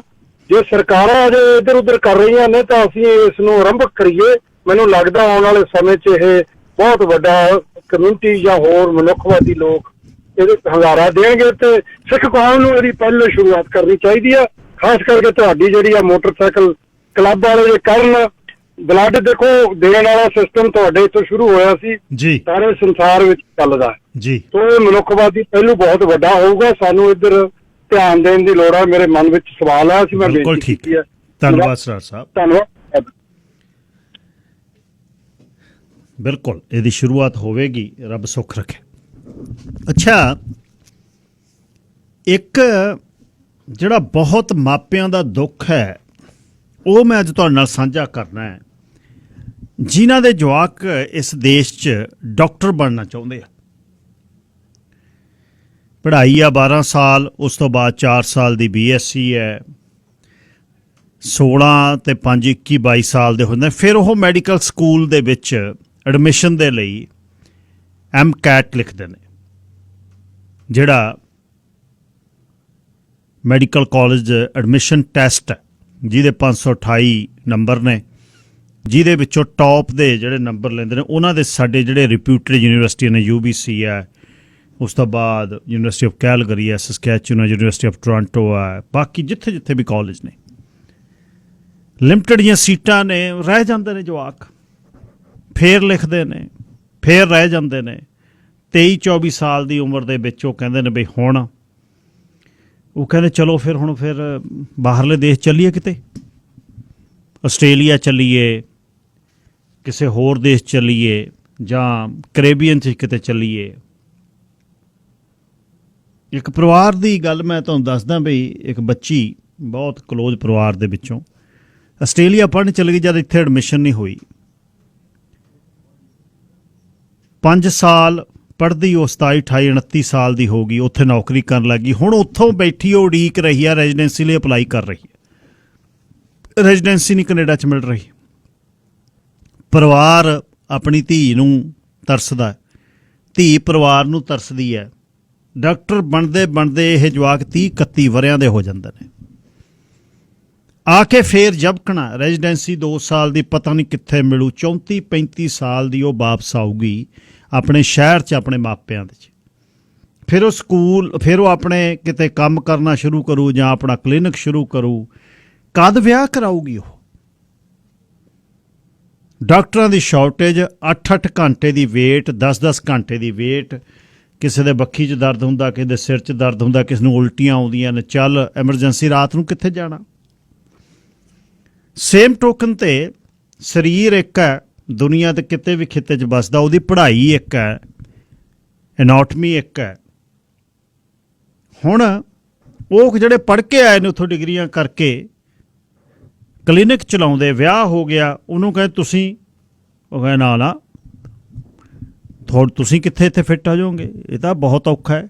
ਔਰ ਪਹਿਲਾਂ ਭਾਰਤ ਤੋਂ ਡਿਗਰੀਆਂ ਕਰਕੇ 25-25 ਜਿਹੜੇ ਆ ਡਾਕਟਰ ਆਪਣੇ ਭਾਈਚਾਰੇ 'ਚ ਜ਼ਿਆਦਾ ਡਾਕਟਰ ਉਹ ਨੇ ਜਿਹੜੇ ਉੱਥੋਂ ਪੜ੍ਹ ਕੇ ਆਏ ਨੇ। ਉਹ ਵਿਚਾਰੇ ਟੱਬਰ ਪਾਲਦੇ ਫਿਰਦੇ, ਕੋਈ ਇੱਧਰ ਕੋਈ ਉਹ ਇੱਧਰ। ਐਮਰਜੈਂਸੀ ਕਲੀਨਿਕ ਦੇ ਵਿੱਚ 4 ਲੱਖ ਸਾਲ ਦਾ ਕਮਾਉਣ ਵਾਲਾ ਡਾਕਟਰ ਤਾਂ ਬਿਠਾਤਾ, ਜਿਹੜੇ ਇਹ ਫਿਰਦੇ ਨੇ ਇਹਨਾਂ ਨੂੰ 50-60 ਹਜ਼ਾਰ ਦੇ ਕੇ ਨਹੀਂ ਉੱਥੇ ਬਿਠਾ ਸਕਦੇ। ਲੈ ਵੀ ਮਿੱਤਰਾ 2 ਸਾਲ ਬੈਠ, ਆ ਲੈ ਤੈਨੂੰ ਦਿੰਦੇ ਆ ਤੇਰਾ ਸਟੈਥੋਸਕੋਪ, ਆ ਤੈਨੂੰ ਦਿੰਦੇ ਆ ਜਿਹੜੀ ਬਲੱਡ ਪ੍ਰੈਸ਼ਰ ਵਾਲਾ ਮੋਨੀਟਰ, ਦੇ ਇੱਥੇ ਦਵਾਈਆਂ ਕਿਸੇ ਨੂੰ ਥੋੜ੍ਹੀਆਂ ਛੋਟੀਆਂ, ਜੇ ਕੋਈ ਆਵੇ ਕਿਸੇ ਦਾ ਸਿਰ ਦੁਖਦਾ, ਕੋਈ ਐਡਵਲ, ਕੋਈ ਟੈਲਨੋਲ, ਕੋਈ ਛੋਟੀ ਬਹੁਤੀ ਦਵਾਈ, ਕਿਸੇ ਨੂੰ ਉਲਟੀਆਂ ਆ ਗਈਆਂ, ਕਿਸੇ ਦੇ ਦਰਦ ਦਾ, ਕੋਈ ਗੋਡਾ ਦੁਖਦਾ ਹੈ, ਦੇ। ਜੇ ਨਹੀਂ ਤੇਰੇ ਸਮਝ ਆਉਂਦੀ ਭੇਜ ਦੇ ਐਮਰਜੈਂਸੀ। ਨੌਕਰੀ ਹੋਵੇ ਇਹ ਕਲੀਨਿਕ 'ਤੇ ਜਿੱਤੇ ਲੱਖਾਂ ਹੀ ਡਾਲਰ ਖਰਚ ਰਹੇ ਹੈ ਸੂਬਾ ਸਰਕਾਰ, ਉਹ ਕਲੀਨਿਕ ਚੱਲਣ। ਉਹਦੇ ਬਾਅਦ ਤਿਆਰ ਜਿਹੜਾ ਮੇਨ ਜਿਹੜੇ ਐਕਸਪੀਰੀਅੰਸ ਸਰਜਨ ਨੇ, ਡਾਕਟਰ ਨੇ ਹਸਪਤਾਲ 'ਚ, ਉਹਨਾਂ ਦੀ ਵੇਟ ਘਟੇ ਅਤੇ ਡਾਕਟਰ ਸਟ੍ਰੀਮਲਾਈਨ ਹੋਣ। ਜੇ ਗੱਲ ਕਰੋ ਨਾ ਜੀ ਉਹ ਤਾਂ ਸਕੂਲ ਆਫ ਫਿਜ਼ੀਸ਼ੀਅਨ ਅਤੇ ਸਰਜਨ ਉਹ ਤਾਂ ਬਣ ਨਹੀਂ ਦਿੰਦੇ। ਕਿਹਦਾ ਸਕੂਲ ਅਤੇ ਫਿਜ਼ੀਸ਼ੀਅਨ ਸਰਜਨ ਕੌਣ ਕੰਟਰੋਲ ਕਰਦਾ ਹੈ? ਇੰਨਾ ਮੰਦਾ ਹਾਲ ਹੋਇਆ ਹੈ ਬਈ ਕੀ ਕਰੂਗਾ ਬੰਦਾ, ਕਿਵੇਂ ਮੈਡੀਕਲ, ਕੀ ਡਾਕਟਰ ਪ੍ਰੋਫੈਸ਼ਨਲ ਬਣਾ ਕੇ ਕਰੂਗਾ? ਪਹਿਲੀ ਤਾਂ ਗੱਲ, $500,000 ਹੈ ਨਹੀਂ ਕਿਸੇ ਕੋਲ ਜਿਹੜਾ ਬਾਹਰ ਜਵਾਕ ਨੂੰ ਪੜ੍ਹਾ ਲਵੇ। ਜਵਾਕ ਦੀਆਂ ਸੱਧਰਾਂ ਦਮ ਤੋੜ ਰਹੀਆਂ ਨੇ ਅਤੇ ਮਾਪੇ ਕੋਲ $500,000 ਨਹੀਂ, MCAT ਦੇ ਕੇ ਉਹਦਾ ਨੰਬਰ ਨਹੀਂ ਆ ਰਿਹਾ। ਬਹੁਤ ਟੌਪ ਆਫ ਟੌਪ ਜਿਹੜੇ ਅਲੀਟ ਆਫ ਅਲੀਟ ਜਵਾਕ ਨੇ, ਉਹ ਜਿਹੜੇ ਹੁਣ ਸਾਰਿਆਂ ਦਾ IQ ਇੱਕੋ ਜਿਹਾ ਨਹੀਂ ਹੈ, ਕੋਈ 525 ਲੈ ਗਿਆ, ਕੋਈ 24 ਲੈ ਗਿਆ, ਕੋਈ 23 ਲੈ ਗਿਆ, ਕੋਈ 21 ਲੈ ਗਿਆ, ਉੱਪਰਲੇ ਚੱਕ ਲੈਂਦੇ ਆ ਉਹ। ਐਟਲੀਸਟ 500 ਪਲੱਸ ਵਾਲੇ ਬੱਚਿਆਂ ਨੂੰ ਤਾਂ ਐਡਮਿਸ਼ਨ ਮਿਲੇ। ਸੀਟਾਂ ਕਿਹਨੇ ਵਧਾਉਣੀਆਂ ਨੇ? ਯੂਨੀਵਰਸਿਟੀਆਂ ਕਿਹਦੀਆਂ ਨੇ? ਧੇਲਾ ਤੁਸੀਂ ਦਿੰਦੇ ਨਹੀਂ। ਮਿਨਿਸਟਰ ਤੁਹਾਡਾ ਕਹਿੰਦਾ ਲੰਬਰ ਇੰਡਸਟਰੀ ਤੋਂ ਵੱਧ ਪੈਸੇ ਬਣਾਉਂਦੇ ਨੇ, ਤੇ ਬਾਹਰਲੇ ਜਵਾਕਾਂ ਨੂੰ ਲਿਆ ਕੇ 8-8 ਹਜ਼ਾਰ ਦੀ ਜਗ੍ਹਾ $25,000 ਲੈ ਕੇ ਯੂਨੀਵਰਸਿਟੀਆਂ ਚਲਾਈ ਜਾਂਦੇ ਤੁਸੀਂ।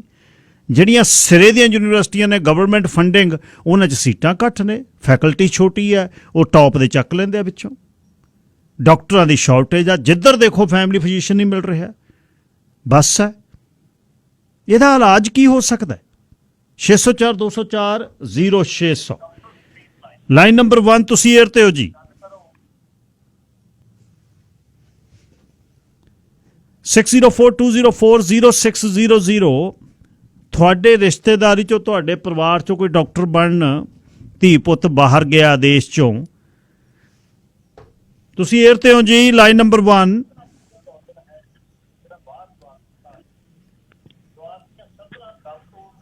ਇੱਕ ਗੁਪਤ ਕਾਲਰ ਨੇ ਜੀ, anonymous caller, line number 1। Hello, ਹਾਂਜੀ ਹਾਂਜੀ, ਸਤਿ ਸ੍ਰੀ ਅਕਾਲ। ਸਤਿ ਸ੍ਰੀ ਅਕਾਲ ਜੀ।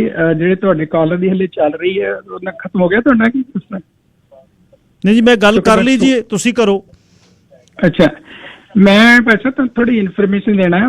Probably we can talk offline and I have a lot to say about all this, okay? Because I want like to be online. ਦੱਸੋ ਤੁਸੀਂ, ਮੈਂ ਤੁਹਾਡਾ ਨਾਮ ਨਹੀਂ ਦੱਸਿਆ, ਤੁਸੀਂ ਦੱਸੋ ਕਿਹੜੀ ਗੱਲ ਕਰਨੀ ਚਾਹੁੰਦੇ ਹੋ? It's about this international medical graduate ਜਿਹੜੇ ਆ ਰਹੇ ਨਾ ਜੀ। ਇੱਕ ਮਿੰਟ ਬੰਦ ਕਰਨ ਦੇ, ਕੋਈ ਤੁਹਾਡਾ ਉਹ ਆਈ ਆ ਰਿਹਾ ਹਲੇ, ਜਿਹੜਾ ਤੁਹਾਡੀ ਪਹਿਲੇ ਕਾਲਰ ਦੀ ਕਾਲ ਚੱਲ ਰਹੀ ਹੈ। ਬਾਈ ਜੀ, ਤੁਸੀਂ, ਉਹ ਮੈਂ ਹੀ ਬੋਲਦਾ ਸੀ, ਤੁਸੀਂ ਰੇਡੀਓ ਬੰਦ ਕਰ ਲਓ। ਰੇਡੀਓ 'ਚ ਡਿਲੇ 7 ਸੈਕਿੰਡ ਬਾਅਦ ਆਉਂਦੀ ਆ, ਉਹਨੂੰ ਬੰਦ ਕਰਕੇ ਮੇਰੇ ਨਾਲ ਗੱਲ ਕਰੋ ਜੀ। ਇੱਕ ਮਿੰਟ ਜੀ।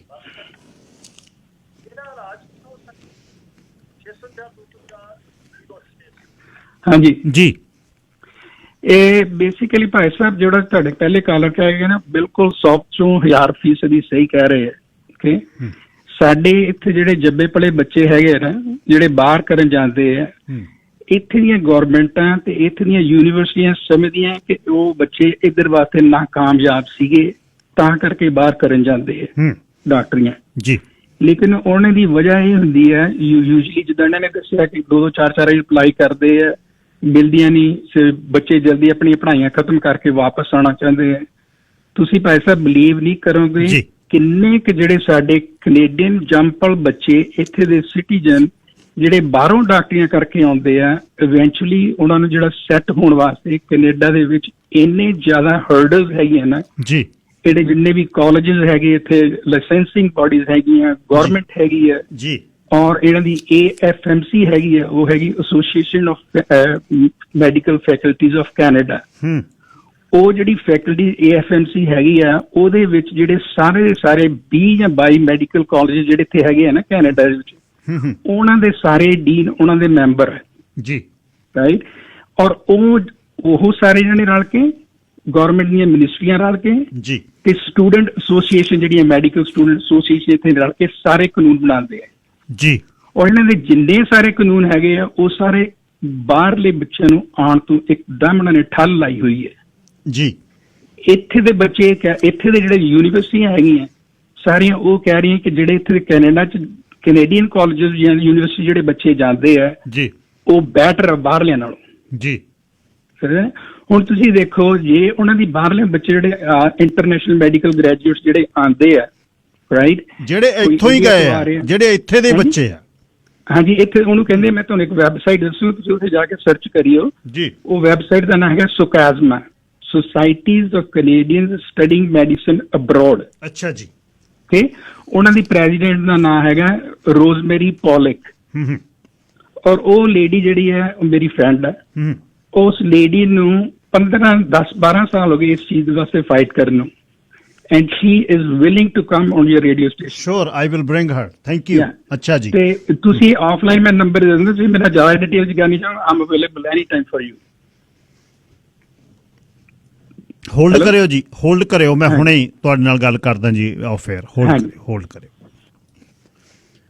ਹਰਵੀਰ ਗਰੇਵਾਲ ਜੀ, ਕੀ ਕਹਿਣਾ ਚਾਹੁੰਦੇ ਹੋ? ਗਿੱਲ ਸਾਹਿਬ ਸਤਿ ਸ਼੍ਰੀ ਅਕਾਲ ਜੀ। ਸਤਿ ਸ਼੍ਰੀ ਅਕਾਲ ਜੀ। ਇਹ ਜੀ ਬੜੇ ਨਾ ਮੇਰਾ ਖਿਆਲ ਆ ਵੀ 25-30 ਸਾਲ ਦਾ ਹੀ ਮਸਲਾ ਚੱਲੀ ਜਾਂਦਾ, ਫੋਰਨ ਕ੍ਰੈਡੈਂਸ਼ੀਅਲ ਵੈਲੂਏਸ਼ਨ ਇਹ ਉਹ ਹਰ ਇਲੈਕਸ਼ਨ 'ਚ ਇਹ ਇਸ਼ੂ ਉੱਠਦਾ ਹਾਂਜੀ, ਪਰ ਇਹਦਾ ਹੱਲ ਕੋਈ ਨਹੀਂ ਹੋਇਆ। ਹੁਣ ਆ ਜਿਹੜੇ ਪਹਿਲੇ ਭਾਈ ਸਾਹਿਬ ਗੱਲ ਕਰ ਰਹੇ ਸੀ, ਮੇਰਾ ਖਿਆਲ ਇੱਥੇ ਵੀ ਥੋੜਾ ਜਿਹਾ ਮਿਕਸ ਅਪ ਹੋ ਗਿਆ। ਇਹ ਗੱਲ ਕਰ ਰਹੇ ਨੇ ਜਿਹੜੇ ਟੋਟਲੀ ਇੰਟਰਨੈਸ਼ਨਲ ਸਟੂਡੈਂਟਸ ਨੇ ਇੱਥੇ ਆ ਰਹੇ ਨੇ ਮੈਡੀਕਲ ਗ੍ਰੈਜੂਏਟ, ਜਿਸ ਤਰ੍ਹਾਂ ਸਾਡੇ ਪੁਰਾਣੇ ਡਾਕਟਰ ਜਿੰਨੇ ਵੀ ਇੱਥੇ ਐਸਟੈਬਲਿਸ਼ ਨੇ ਉਹ ਆਏ ਹੋਏ ਨੇ। ਲੇਕਿਨ ਮੇਰਾ ਖਿਆਲ ਇਹਦੇ ਵਿੱਚ ਡਿਫਰੈਂਸ਼ੀਏਸ਼ਨ ਕਰਨੀ ਪੈਣੀ ਹੈ। ਇੱਕ ਤਾਂ ਜਿਹੜੇ ਪਿਓਰਲੀ ਇੰਡੀਆ ਜਾਂ ਪਾਕਿਸਤਾਨ ਦਾ ਏਸ਼ੀਅਨ ਕੰਟਰੀ ਦੇ ਵਿੱਚੋਂ ਮੈਡੀਕਲ ਬੋਰਨ ਹੋ ਕੇ ਗ੍ਰੈਜੂਏਟ ਹੋ ਕੇ ਆਏ ਨੇ, ਦੂਸਰੇ ਹੈਗੇ ਨੇ ਜਿਹੜੇ ਕੈਨੇਡੀਅਨ ਬੋਰਨ ਬੱਚੇ ਬਾਹਰ ਪੜ੍ਹਦੇ ਇੱਥੋਂ BSc MSc ਕਰਕੇ due to lack of seats ਉਹਨਾਂ ਨੂੰ ਐਡਮਿਸ਼ਨ ਨਹੀਂ ਮਿਲ ਸਕੀ, ਕਿਉਂਕਿ ਇਹ ਕੋਈ ਵੱਡਾ ਫਰਕ ਨਹੀਂ, ਕੋਈ 2 ਨੰਬਰ ਤੇ ਰਹਿ ਗਿਆ, ਕੋਈ 1 ਤੇ ਰਹਿ ਗਿਆ, ਦੈਟ ਡਜ਼ਨਟ ਮੀਨ ਕਿ ਉਹ ਡਮ ਹੈਡਡ ਨੇ। ਬਿਲਕੁਲ ਉਹਨਾਂ ਨੂੰ ਐਡਮਿਸ਼ਨ ਨਹੀਂ ਮਿਲ ਸਕੀ, ਲੇਕਿਨ they committed to go into the medical field, so ਉਹਨਾਂ ਕੋਲ ਚੋਇਸ ਇੱਕੋ ਹੀ ਰਹਿ ਗਈ ਵੀ ਇੰਟਰਨੈਸ਼ਨਲ ਫੀਸ ਦੇ ਕੇ ਬਾਹਰਲੇ ਮੁਲਕਾਂ 'ਚ ਜਾਓ ਜੀ। ਮੇਰਾ ਖਿਆਲ ਉਹ ਬੱਚਿਆਂ ਦੇ ਉੱਤੇ ਇਹ ਪ੍ਰੋਗਰਾਮ ਸ਼ਾਇਦ ਤੁਹਾਡਾ ਮੈਨੂੰ ਫੋਕਸਡ ਜ਼ਿਆਦਾ ਲੱਗਦਾ ਜੀ। ਬਿਲਕੁਲ ਕੈਨੇਡੀਅਨ ਬੱਚੇ ਇੱਥੋਂ ਦੇ ਬੋਰਨ, ਇੱਥੋਂ ਪੜ੍ਹ ਕੇ BSc ਕਰਕੇ ਉੱਥੇ ਨਾ ਮਿਲਣ ਕਰਕੇ ਉੱਥੇ ਚਲੇ ਗਿਆ, ਆਸਟ੍ਰੇਲੀਆ ਚਲਾ ਗਿਆ, ਕੋਈ ਹੰਗਰੀ ਚਲਾ ਗਿਆ, ਕੋਈ ਇੰਗਲੈਂਡ ਚਲਾ ਗਿਆ, ਈਵਨ ਅਮਰੀਕਾ 'ਚ ਚਲਾ ਗਿਆ, ਕੈਰੇਬੀਅਨ 'ਚ ਜਾਣ ਲੱਗ ਗਏ। ਉਹ ਕੈਰੇਬੀਅਨ 'ਚ ਵਿੱਚ ਕੋਈ ਪ੍ਰਾਈਸ ਵਾਈਜ਼ ਥੋੜਾ ਜਿਹਾ ਸਸਤਾ ਪੈਂਦਾ, ਫਿਰ ਉੱਥੇ ਨੂੰ ਲੋਕ ਚਲੇ ਜਾਂਦੇ ਆ ਹਾਂਜੀ। ਮਸਲਾ ਉਹਨਾਂ ਦਾ ਜਿਹੜੇ ਕੈਨੇਡੀਅਨ ਐਥਿਕਸ ਨੂੰ, ਕੈਨੇਡੀਅਨ ਹੈਲਥ ਮੈਨਰਿਜ਼ਮ ਨੂੰ ਬਿਲਕੁਲ 100% ਸਮਝਦੇ ਨੇ, ਜਿਹੜੇ ਇੰਡੀਆ ਪਾਕਿਸਤਾਨ ਚ ਆਉਂਦੇ ਉਹਨਾਂ ਤੇ ਆਬਜੈਕਸ਼ਨ ਲੱਗਦਾ ਵੀ ਸ਼ਾਇਦ ਉਹਨਾਂ ਦੇ ਐਥਿਕਸ ਜਾਂ ਮੋਰਲ ਵੈਲਿਊਜ਼ ਸਾਡੇ ਮੁਤਾਬਕ ਨਹੀਂ ਜੀ, ਲੇਕਿਨ ਜਿਹੜੇ ਇੱਥੋਂ ਦੇ ਬੋਰਨ ਉਹਨਾਂ ਦੀਆਂ ਹੈਗੀਆਂ। ਇਹ ਸਮੱਸਿਆ ਉਹਨਾਂ ਦੀ ਵੱਡੀ ਆ ਜੀ। ਹੁਣ ਮੈਂ ਦੇਖੋ ਸੱਚੀ ਗੱਲ ਆ ਵੀ ਮੈਂ ਤਾਂ ਕ੍ਰਿਟਿਕ ਹਾਂ, ਮਤਲਬ ਕਿਸੇ ਵੀ ਮਾੜੀ ਚੀਜ਼ ਦਾ, ਤੁਸੀਂ ਜਾਣਦੇ ਹੋ। ਬਿਲਕੁਲ ਮੇਰਾ ਕੋਈ ਪੋਲੀਟੀਕਲ ਕੋਈ ਮੇਰੀ ਇਨਕਲੀਨੇਸ਼ਨ ਨਹੀਂ, ਮੇਰਾ ਤਾਂ ਪਰਪਸ ਆ ਵੀ ਕਿਸੇ ਨਾ ਕਿਸੇ ਢੰਗ ਨਾਲ ਪਬਲਿਕ ਓਰੀਐਂਟਡ ਅਪਰੋਚ ਰੱਖ ਕੇ ਸਿਸਟਮ ਨੂੰ ਸਸਟੇਨ ਰੱਖਣਾ, ਜਾਂ ਸਿਸਟਮ ਦੇ ਵਿੱਚ ਲੋਕਾਂ ਨੂੰ ਸਰਵਿਸ ਵਧੀਆ ਘੱਟ ਮੁੱਲ ਤੇ ਕਿਵੇਂ ਦਿੱਤੀ ਜਾਣੀ ਚਾਹੀਦੀ ਹੈ। ਬਿਲਕੁਲ ਠੀਕ ਹੈ। ਮੈਂ ਹੈਲਥ ਮਿਨਿਸਟਰ ਤੱਕ ਮੇਰੀ ਅਪਰੋਚ ਕੋਈ ਨਹੀਂ, ਮੈਂ ਤਾਂ ਸਿਰਫ ਲੋਕਲ MLA ਨੂੰ ਜੋ ਮੇਰੇ ਦਿਮਾਗ 'ਚ ਕੋਈ ਸੋਲੂਸ਼ਨ ਆਉਂਦਾ ਮੈਂ ਕਹਿਣ ਦੀ ਕੋਸ਼ਿਸ਼ ਕਰਦਾ, ਲੇਕਿਨ ਮੇਰੇ ਸਹੀ ਸੁਜੈਸ਼ਨ ਨੂੰ ਵੀ ਮੈਂ ਅੱਜ ਵੀ ਇੱਕ ਦਊਂਗੀ ਇਹਦਾ ਹੱਲ ਕੀ ਆ, ਹਨਾ ਭੱਜਦੇ ਆ। ਮੈਂ MLA ਨੂੰ ਮੈਂ ਕਹਿ ਵੀ ਚੁੱਕਿਆ, ਲੇਕਿਨ ਉਹ ਇਰੀਟੇਟ ਹੁੰਦੇ ਨੇ ਮੇਰੀ ਗੱਲ ਸੁਣ ਕੇ, ਮੈਨੂੰ ਨਹੀਂ ਪਤਾ ਕਿਉਂ, ਜਦੋਂ ਕਿ ਮੇਰਾ ਪਰਸਨਲ ਬੈਨੀਫਿਟ ਉਹਦੇ 'ਚ ਕੋਈ ਨਹੀਂ ਹੈ ਜੀ, ਹਨਾ। ਮੈਂ ਸਾਡੇ ਲੋਕਲ MLA ਸਾਹਿਬ ਨੂੰ ਕਿਹਾ ਸੀ, ਮੈਂ ਕਿਹਾ ਜੀ ਇਹ ਬੱਚੇ ਇੱਥੋਂ ਪੜ੍ਹ ਕੇ ਗਏ ਨੇ, ਡਾਕਟਰ ਬਣ ਗਏ, ਕੋਈ ਇੰਗਲੈਂਡ ਬਣ ਗਿਆ, ਹੰਗਰੀ ਬਣ ਗਿਆ, ਆਸਟ੍ਰੇਲੀਆ ਬਣ ਗਿਆ, ਇਹ ਸਟੈਂਡਰਡ ਦੀਆਂ ਯੂਨੀਵਰਸਿਟੀਆਂ ਦੇ ਡਾਕਟਰ ਨੇ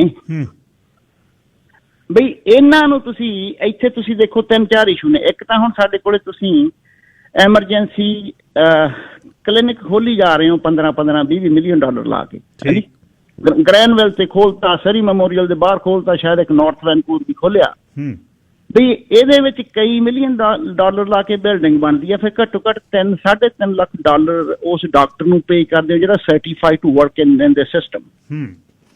ਕਰਨਾ ਉਹਨੇ ਸਿਰਫ ਪ੍ਰੀਲਿਮਿਨਰੀ ਕੰਮ ਹੈਗਾ ਵੀ ਤੁਹਾਡਾ ਗੋਡਾ ਦੁਖਦਾ, ਢਿੱਡ ਦੁਖਦਾ, ਹਨਾ, ਦੰਦ ਦੁਖਦਾ, ਐਡਵਲ ਤੇ ਤੁਹਾਡੀ ਕਹਿ ਲਓ ਟੈਨਾਨੋਲ, ਇਹੀ ਬਲੱਡ ਪ੍ਰੈਸ਼ਰ ਮੀਟਰ ਜਿਸ ਤੁਸੀਂ ਪਹਿਲਾਂ ਕਿਹਾ ਜੀ ਬਈ।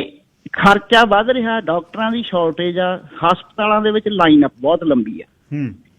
ਇੱਥੇ ਸ਼ਾਇਦ ਤੁਸੀਂ ਗਿੱਲ ਸਾਹਿਬ ਨਜ਼ਰ ਮਾਰ ਕੇ ਦੇਖਿਓ, ਇੱਥੇ ਇੱਕ ਹੋਰ ਸਿਸਟਮ ਆ, ਉਹਨੂੰ ਕਹਿੰਦੇ ਨੇ ਮੇਰਾ ਖਿਆਲ ਕਮਿਊਨਿਟੀ ਕਲੀਨਿਕਸ।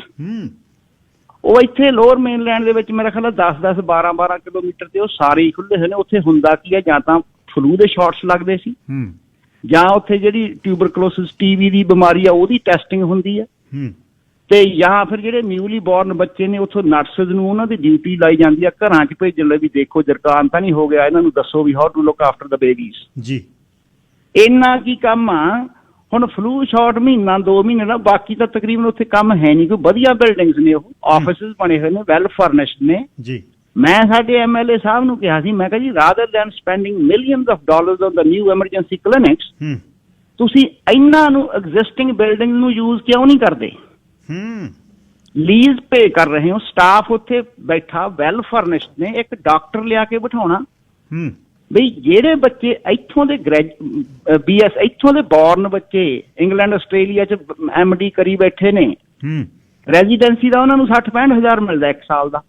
ਬਿਲਕੁਲ। ਤੁਸੀਂ ਉਹਨਾਂ ਨੂੰ ਕਹੋ ਵੀ ਤੁਹਾਨੂੰ rather than paying 300,000 to a doctor in the emergency clinic, ਉਹਨਾਂ ਨੂੰ ਕਹੋ ਤੁਹਾਨੂੰ 60,000 ਦੇਵਾਂਗੇ, ਇੱਥੇ ਬੈਠੋ।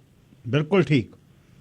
ਕਿਉਂਕਿ ਹਿਊਮਨ ਅਨਾਟਮੀ ਸੇਮ ਆ, ਚਾਹੇ ਉਹ ਇੰਡੀਆ ਦੀ ਹੈ, ਚਾਹੇ ਆਸਟ੍ਰੇਲੀਆ ਦੀ, ਚਾਹੇ ਅਮਰੀਕਾ ਦੀ ਆ। ਹਾਂਜੀ ਜੀ। ਬਈ ਉਹਨਾਂ ਨੇ 60-65,000 ਤੇ ਜਦੋਂ ਪਰਿਵਾਰ ਦੇ ਬੱਚੇ ਨੇ ਨੇੜੇ ਆਉਣਾ ਨਾ, ਉਹਨਾਂ ਨੇ ਹੱਸ ਕੇ ਆ ਜਾਣਾ। ਬਿਲਕੁਲ।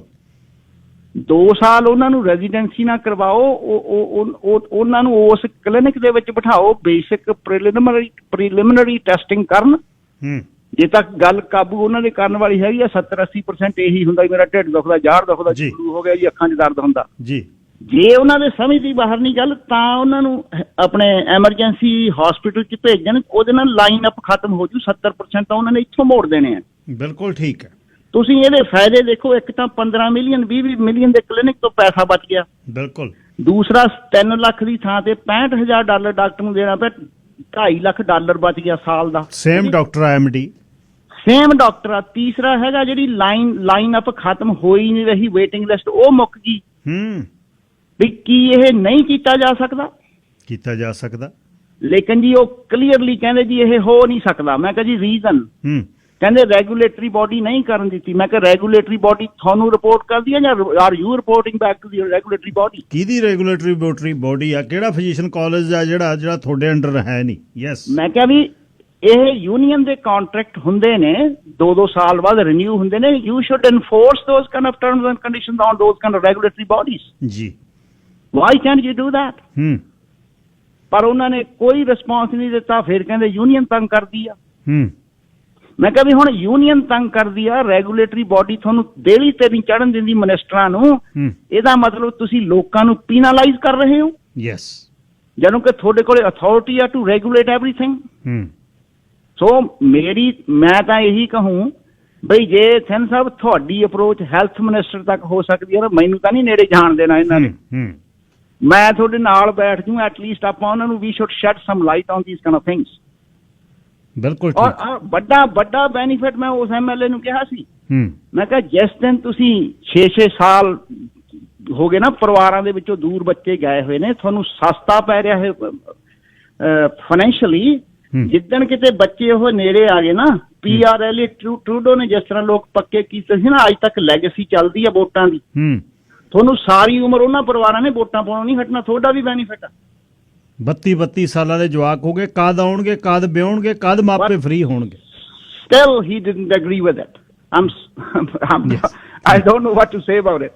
Thank you. Raman Sidhu ji, line number 3। ਹਾਂਜੀ, ਸਤਿ ਸ਼੍ਰੀ ਅਕਾਲ ਵੀਰ ਜੀ। ਜੀ ਸਤਿ ਸ਼੍ਰੀ ਅਕਾਲ ਸਿੱਧੂ ਸਾਹਿਬ। ਹਾਂਜੀ ਵੀਰ ਜੀ, ਜਿਹੜੇ ਭਾਈ ਸਾਹਿਬ ਪਿਛਲੇ ਗੱਲ ਕਰਕੇ ਗਏ ਆ, ਇਹ ਵੀ ਮੈਂ ਖੁਦ MP ਸਾਹਿਬ ਨਾਲ ਗੱਲ ਕੀਤੀ ਹੈ। ਮੇਰੀ ਬੱਚੀ ਨੇ MD ਕੀਤੀ ਹੈ ਇੰਡੀਆ ਤੋਂ। ਹਾਂਜੀ, ਤੇ ਉਹਦੇ ਤੋਂ ਥੱਲੇ ਇੱਕ ਡਾਕਟਰ ਜਿਹੜਾ ਕਿ ਇੱਥੇ ਪ੍ਰੈਕਟਿਸ ਕਰਦਾ, ਉਹ ਇੰਡੀਆ ਤੋਂ ਕਿਸ ਹਿਸਾਬ ਨਾਲ ਪੜ੍ਹ ਕੇ ਆਇਆ ਸਾਨੂੰ ਵੀ ਸਮਝ ਲੱਗੀ। ਜਦ ਕਿ ਅਸੀਂ ਵੈਲੂਏਸ਼ਨ ਵੀ ਕਰਾ ਲਈ, ਸਭ ਕੁਛ ਕਰਾ ਲਈ। ਉਸ ਤੋਂ ਬਾਅਦ ਇਹ ਕਹਿੰਦੇ ਜੀ ਤੁਹਾਨੂੰ ਆਪਣਾ ਟੈਲੈਂਟ ਟੈਸਟ ਦੇਣਾ ਪਏਗਾ। ਠੀਕ ਹੈ ਜੀ। ਤੇ ਹੁਣ ਬੇਟੀ ਨੇ ਸ਼ੁਰੂ ਤੋਂ ਦੁਬਾਰਾ ਇੱਥੇ ਤੋਂ ਪੜ੍ਹਾਈ ਕਰਕੇ ਤਾਂ ਹੁਣ RN ਬਣ ਕੇ ਤਾਂ ਹੁਣ ਹਸਪੀਟਲ ਦੀ ਜੌਬ ਕਰਨ ਲੱਗੀ ਹੈ ਜੀ। ਇੰਨਾ ਜਾਣੀ ਕਿ ਤਕਰੀਬਨ 8-9 ਸਾਲ ਲੱਗ ਗਿਆ ਦੁਬਾਰਾ। ਜਿਹੜੀ ਕਿ ਇੰਡੀਆ ਦੀ MD ਕੀਤੀ ਉਹ ਬੇਕਾਰ ਹੋਈ। ਬਹੁਤ ਜ਼ਿਆਦਾ ਔਖਾ ਬਈ, ਸਿਸਟਮ ਦੇ ਵਿੱਚ ਗਲਿਚਸ ਨੇ, ਸੁਣਦਾ ਕੋਈ ਨਹੀਂ।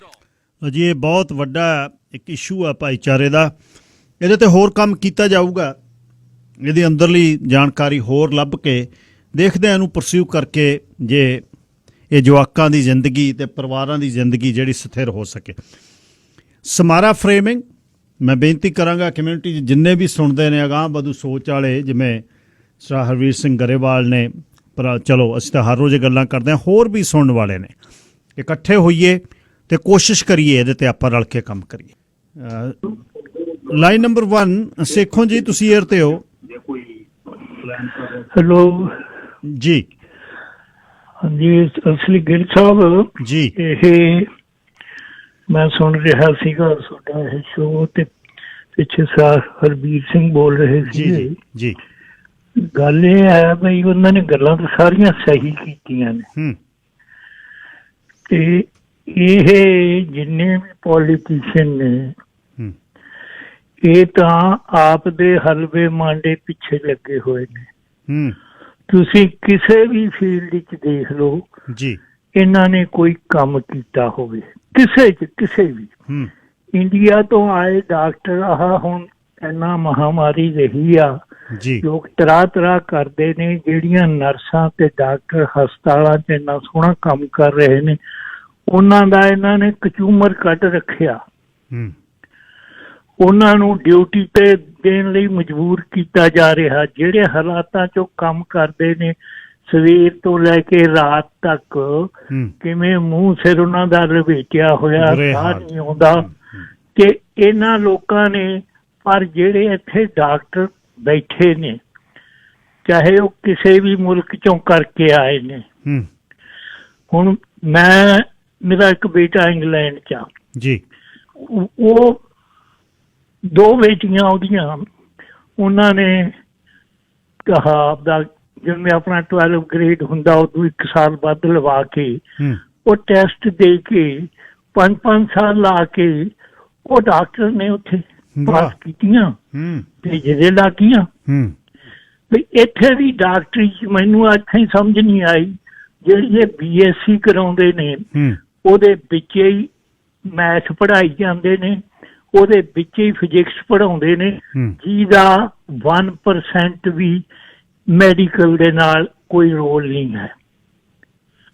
ਕੋਈ ਉਹਦਾ ਕੰਮ ਨਹੀਂ। ਬਾਹਰਲੇ ਮੁਲਕਾਂ 'ਚ ਉਹ ਕੀ ਕਰਦੇ ਨੇ ਵੀ ਉਹ ਸਬਜੈਕਟ ਵਿੱਚੋਂ ਕੱਢ ਦਿੰਦੇ ਨੇ, ਆਪਣੇ ਇੰਡੀਆ 'ਚ ਵੀ ਕੱਢ ਦਿੰਦੇ ਨੇ। ਪ੍ਰੀ ਮੈਡੀਕਲ ਤੋਂ ਬਾਅਦ ਐਡਮਿਸ਼ਨ ਆ, ਬਿਲਕੁਲ ਠੀਕ ਹੈ, ਐਡਮਿਸ਼ਨ ਆ 2 ਸਾਲ। ਇਹਨਾਂ ਮੁਲਕਾਂ ਸਾਰਿਆਂ 'ਚ ਜਿੱਥੇ ਵੀ ਇੱਥੇ ਵਾਲੇ ਗ੍ਰੇਡ 12 ਕਰਕੇ ਬਾਹਰ ਜਾਂਦੇ ਨੇ ਜੀ, 12 ਪੜ੍ਹ ਕੇ ਕਰਦੇ ਨੇ, ਹੰਗਰੀ ਚਲੇ ਜਾਣ, ਆਸਟ੍ਰੇਲੀਆ ਚਲੇ ਜਾਣ, ਜਿੱਥੇ ਮਰਜ਼ੀ ਚਲੇ ਜਾਣ, ਇੰਗਲੈਂਡ ਚਲੇ ਜਾਣ। ਇਹਨਾਂ ਦੇ ਕੋਲੇ ਕਿਹੜਾ ਜ਼ਿਆਦਾ ਚਮਤਕਾਰ ਆ ਜਿਹੜਾ ਇਹ ਕਰਕੇ ਦਿਖਾਉਂਦੇ ਨੇ, ਸਿਵਾਏ ਬੈਠ ਕੇ ਤੁਸੀਂ ਜਾਣੀ ਉਹ ਗੱਲਾਂ ਇੱਥੇ ਕਰਦੇ ਚੰਗੇ ਨਹੀਂ ਲੱਗਦੇ। ਮੈਂ ਇਹ ਦੇਖਿਆ ਵੀ ਜਿਹੜੇ ਇਹਨਾਂ ਨੇ ਬੰਦੇ ਜਿਨ੍ਹਾਂ ਨੂੰ ਕਹਿੰਦੇ ਨੇ ਬਾਹਲੇ ਚੰਗੇ ਨੇ, ਉਹ ਦੁਕਾਨਾਂ ਨੇ, ਉਹ ਡਾਕਟਰ ਨਹੀਂ ਹੈ। ਦੁਕਾਨਾਂ ਖੋਲੀਆਂ ਹੋਈਆਂ ਨੇ, ਬੰਦੇ ਨੂੰ ਉਹ ਰੋਗ ਹੀ ਨਹੀਂ ਹੁੰਦਾ। ਉਹੇ ਜੇ ਕੰਮ ਕਰਕੇ ਤੇ ਐਵੇਂ ਹੀ ਸਰਜਰੀਆਂ ਕਰਕੇ ਉਹ ਵਧਾ ਕੇ ਫੀਸਾਂ ਇਕੱਠੇ, ਉਹ ਗਰੁੱਪ ਹੈ ਜਿਹੜਾ ਇਹਨਾਂ ਨੂੰ ਨਹੀਂ ਆਉਣ ਦਿੰਦਾ। ਪਰ ਜਿਹੜੇ ਪੋਲੀਟੀਕਲ ਇੱਥੇ ਦੇ ਬੰਦੇ ਨੇ, ਚਾਹੇ ਉਹ ਕਿਸੇ ਵੀ ਪਾਰਟੀ ਦਾ ਜੀ, ਬਿਲਕੁਲ 0 ਕੰਮ ਕਰ ਰਹੇ ਨੇ। ਲੋਕਾਂ ਨੂੰ ਇਹਦੇ ਖਿਲਾਫ, ਇਹ ਨਹੀਂ ਮੈਂ ਕਹਿੰਦਾ ਵੀ ਇਕੱਲੇ ਡਾਕਟਰਾਂ ਦੀ, ਇੰਜੀਨੀਅਰ ਨੇ, ਹੋਰ ਬੰਦੇ ਕੁਆਲੀਫਾਈਡ ਨੇ, ਉਹਨਾਂ ਦੇ ਵਿੱਚ ਮੈਨੂੰ ਦੱਸੋ ਵੀ ਇਹ ਜਿਹੜਾ ਇਹਨਾਂ ਦਾ ਇੱਥੋਂ BSc ਕਰਕੇ ਮੈਡੀਕਲ ਕਰਕੇ ਆਉਂਦਾ, ਉਹਨਾਂ ਦੀਆਂ ਲਕੀਰਾਂ ਕਢਾਈ ਜਾਂਦੇ ਨੇ, ਇੱਥੋਂ ਪੈਸਾ ਲੋਕ ਬਾਹਰ ਖਰਚੀ ਜਾਂਦੇ ਨੇ, ਵੀ ਇਸ ਲਈ ਕੌਣ ਜ਼ਿੰਮੇਵਾਰ ਆ? ਕਰਾਂਗੇ ਜੀ ਗੱਲ ਸੇਖੋਂ ਸਾਹਿਬ, ਇਸ ਤੇ ਸ਼ੁਰੂ ਕਰਾਂਗੇ। ਇਹ ਸੀ ਜੀ ਅੱਜ ਦਾ ਪ੍ਰੋਗਰਾਮ। ਕੱਲ੍ਹ ਨੂੰ ਸਵੇਰੇ ਫੇਰ ਤੁਹਾਡੀ ਸੇਵਾ 'ਚ ਹਾਜ਼ਰ ਹੋਵਾਂਗੇ 9:15 ਵਜੇ। ਪਰ ਇਸ ਵਿਸ਼ੇ ਤੇ ਕੰਮ ਕਰਨਾ ਬਣਦਾ ਤੇ ਆਪਾਂ ਕਰਾਂਗੇ ਰਲ ਕੇ। ਦੇਖਦੇ ਹਾਂ ਜਿੱਥੇ ਤੱਕ ਗੱਲ ਪਹੁੰਚੇ। ਰੱਬ ਰੱਖਾ।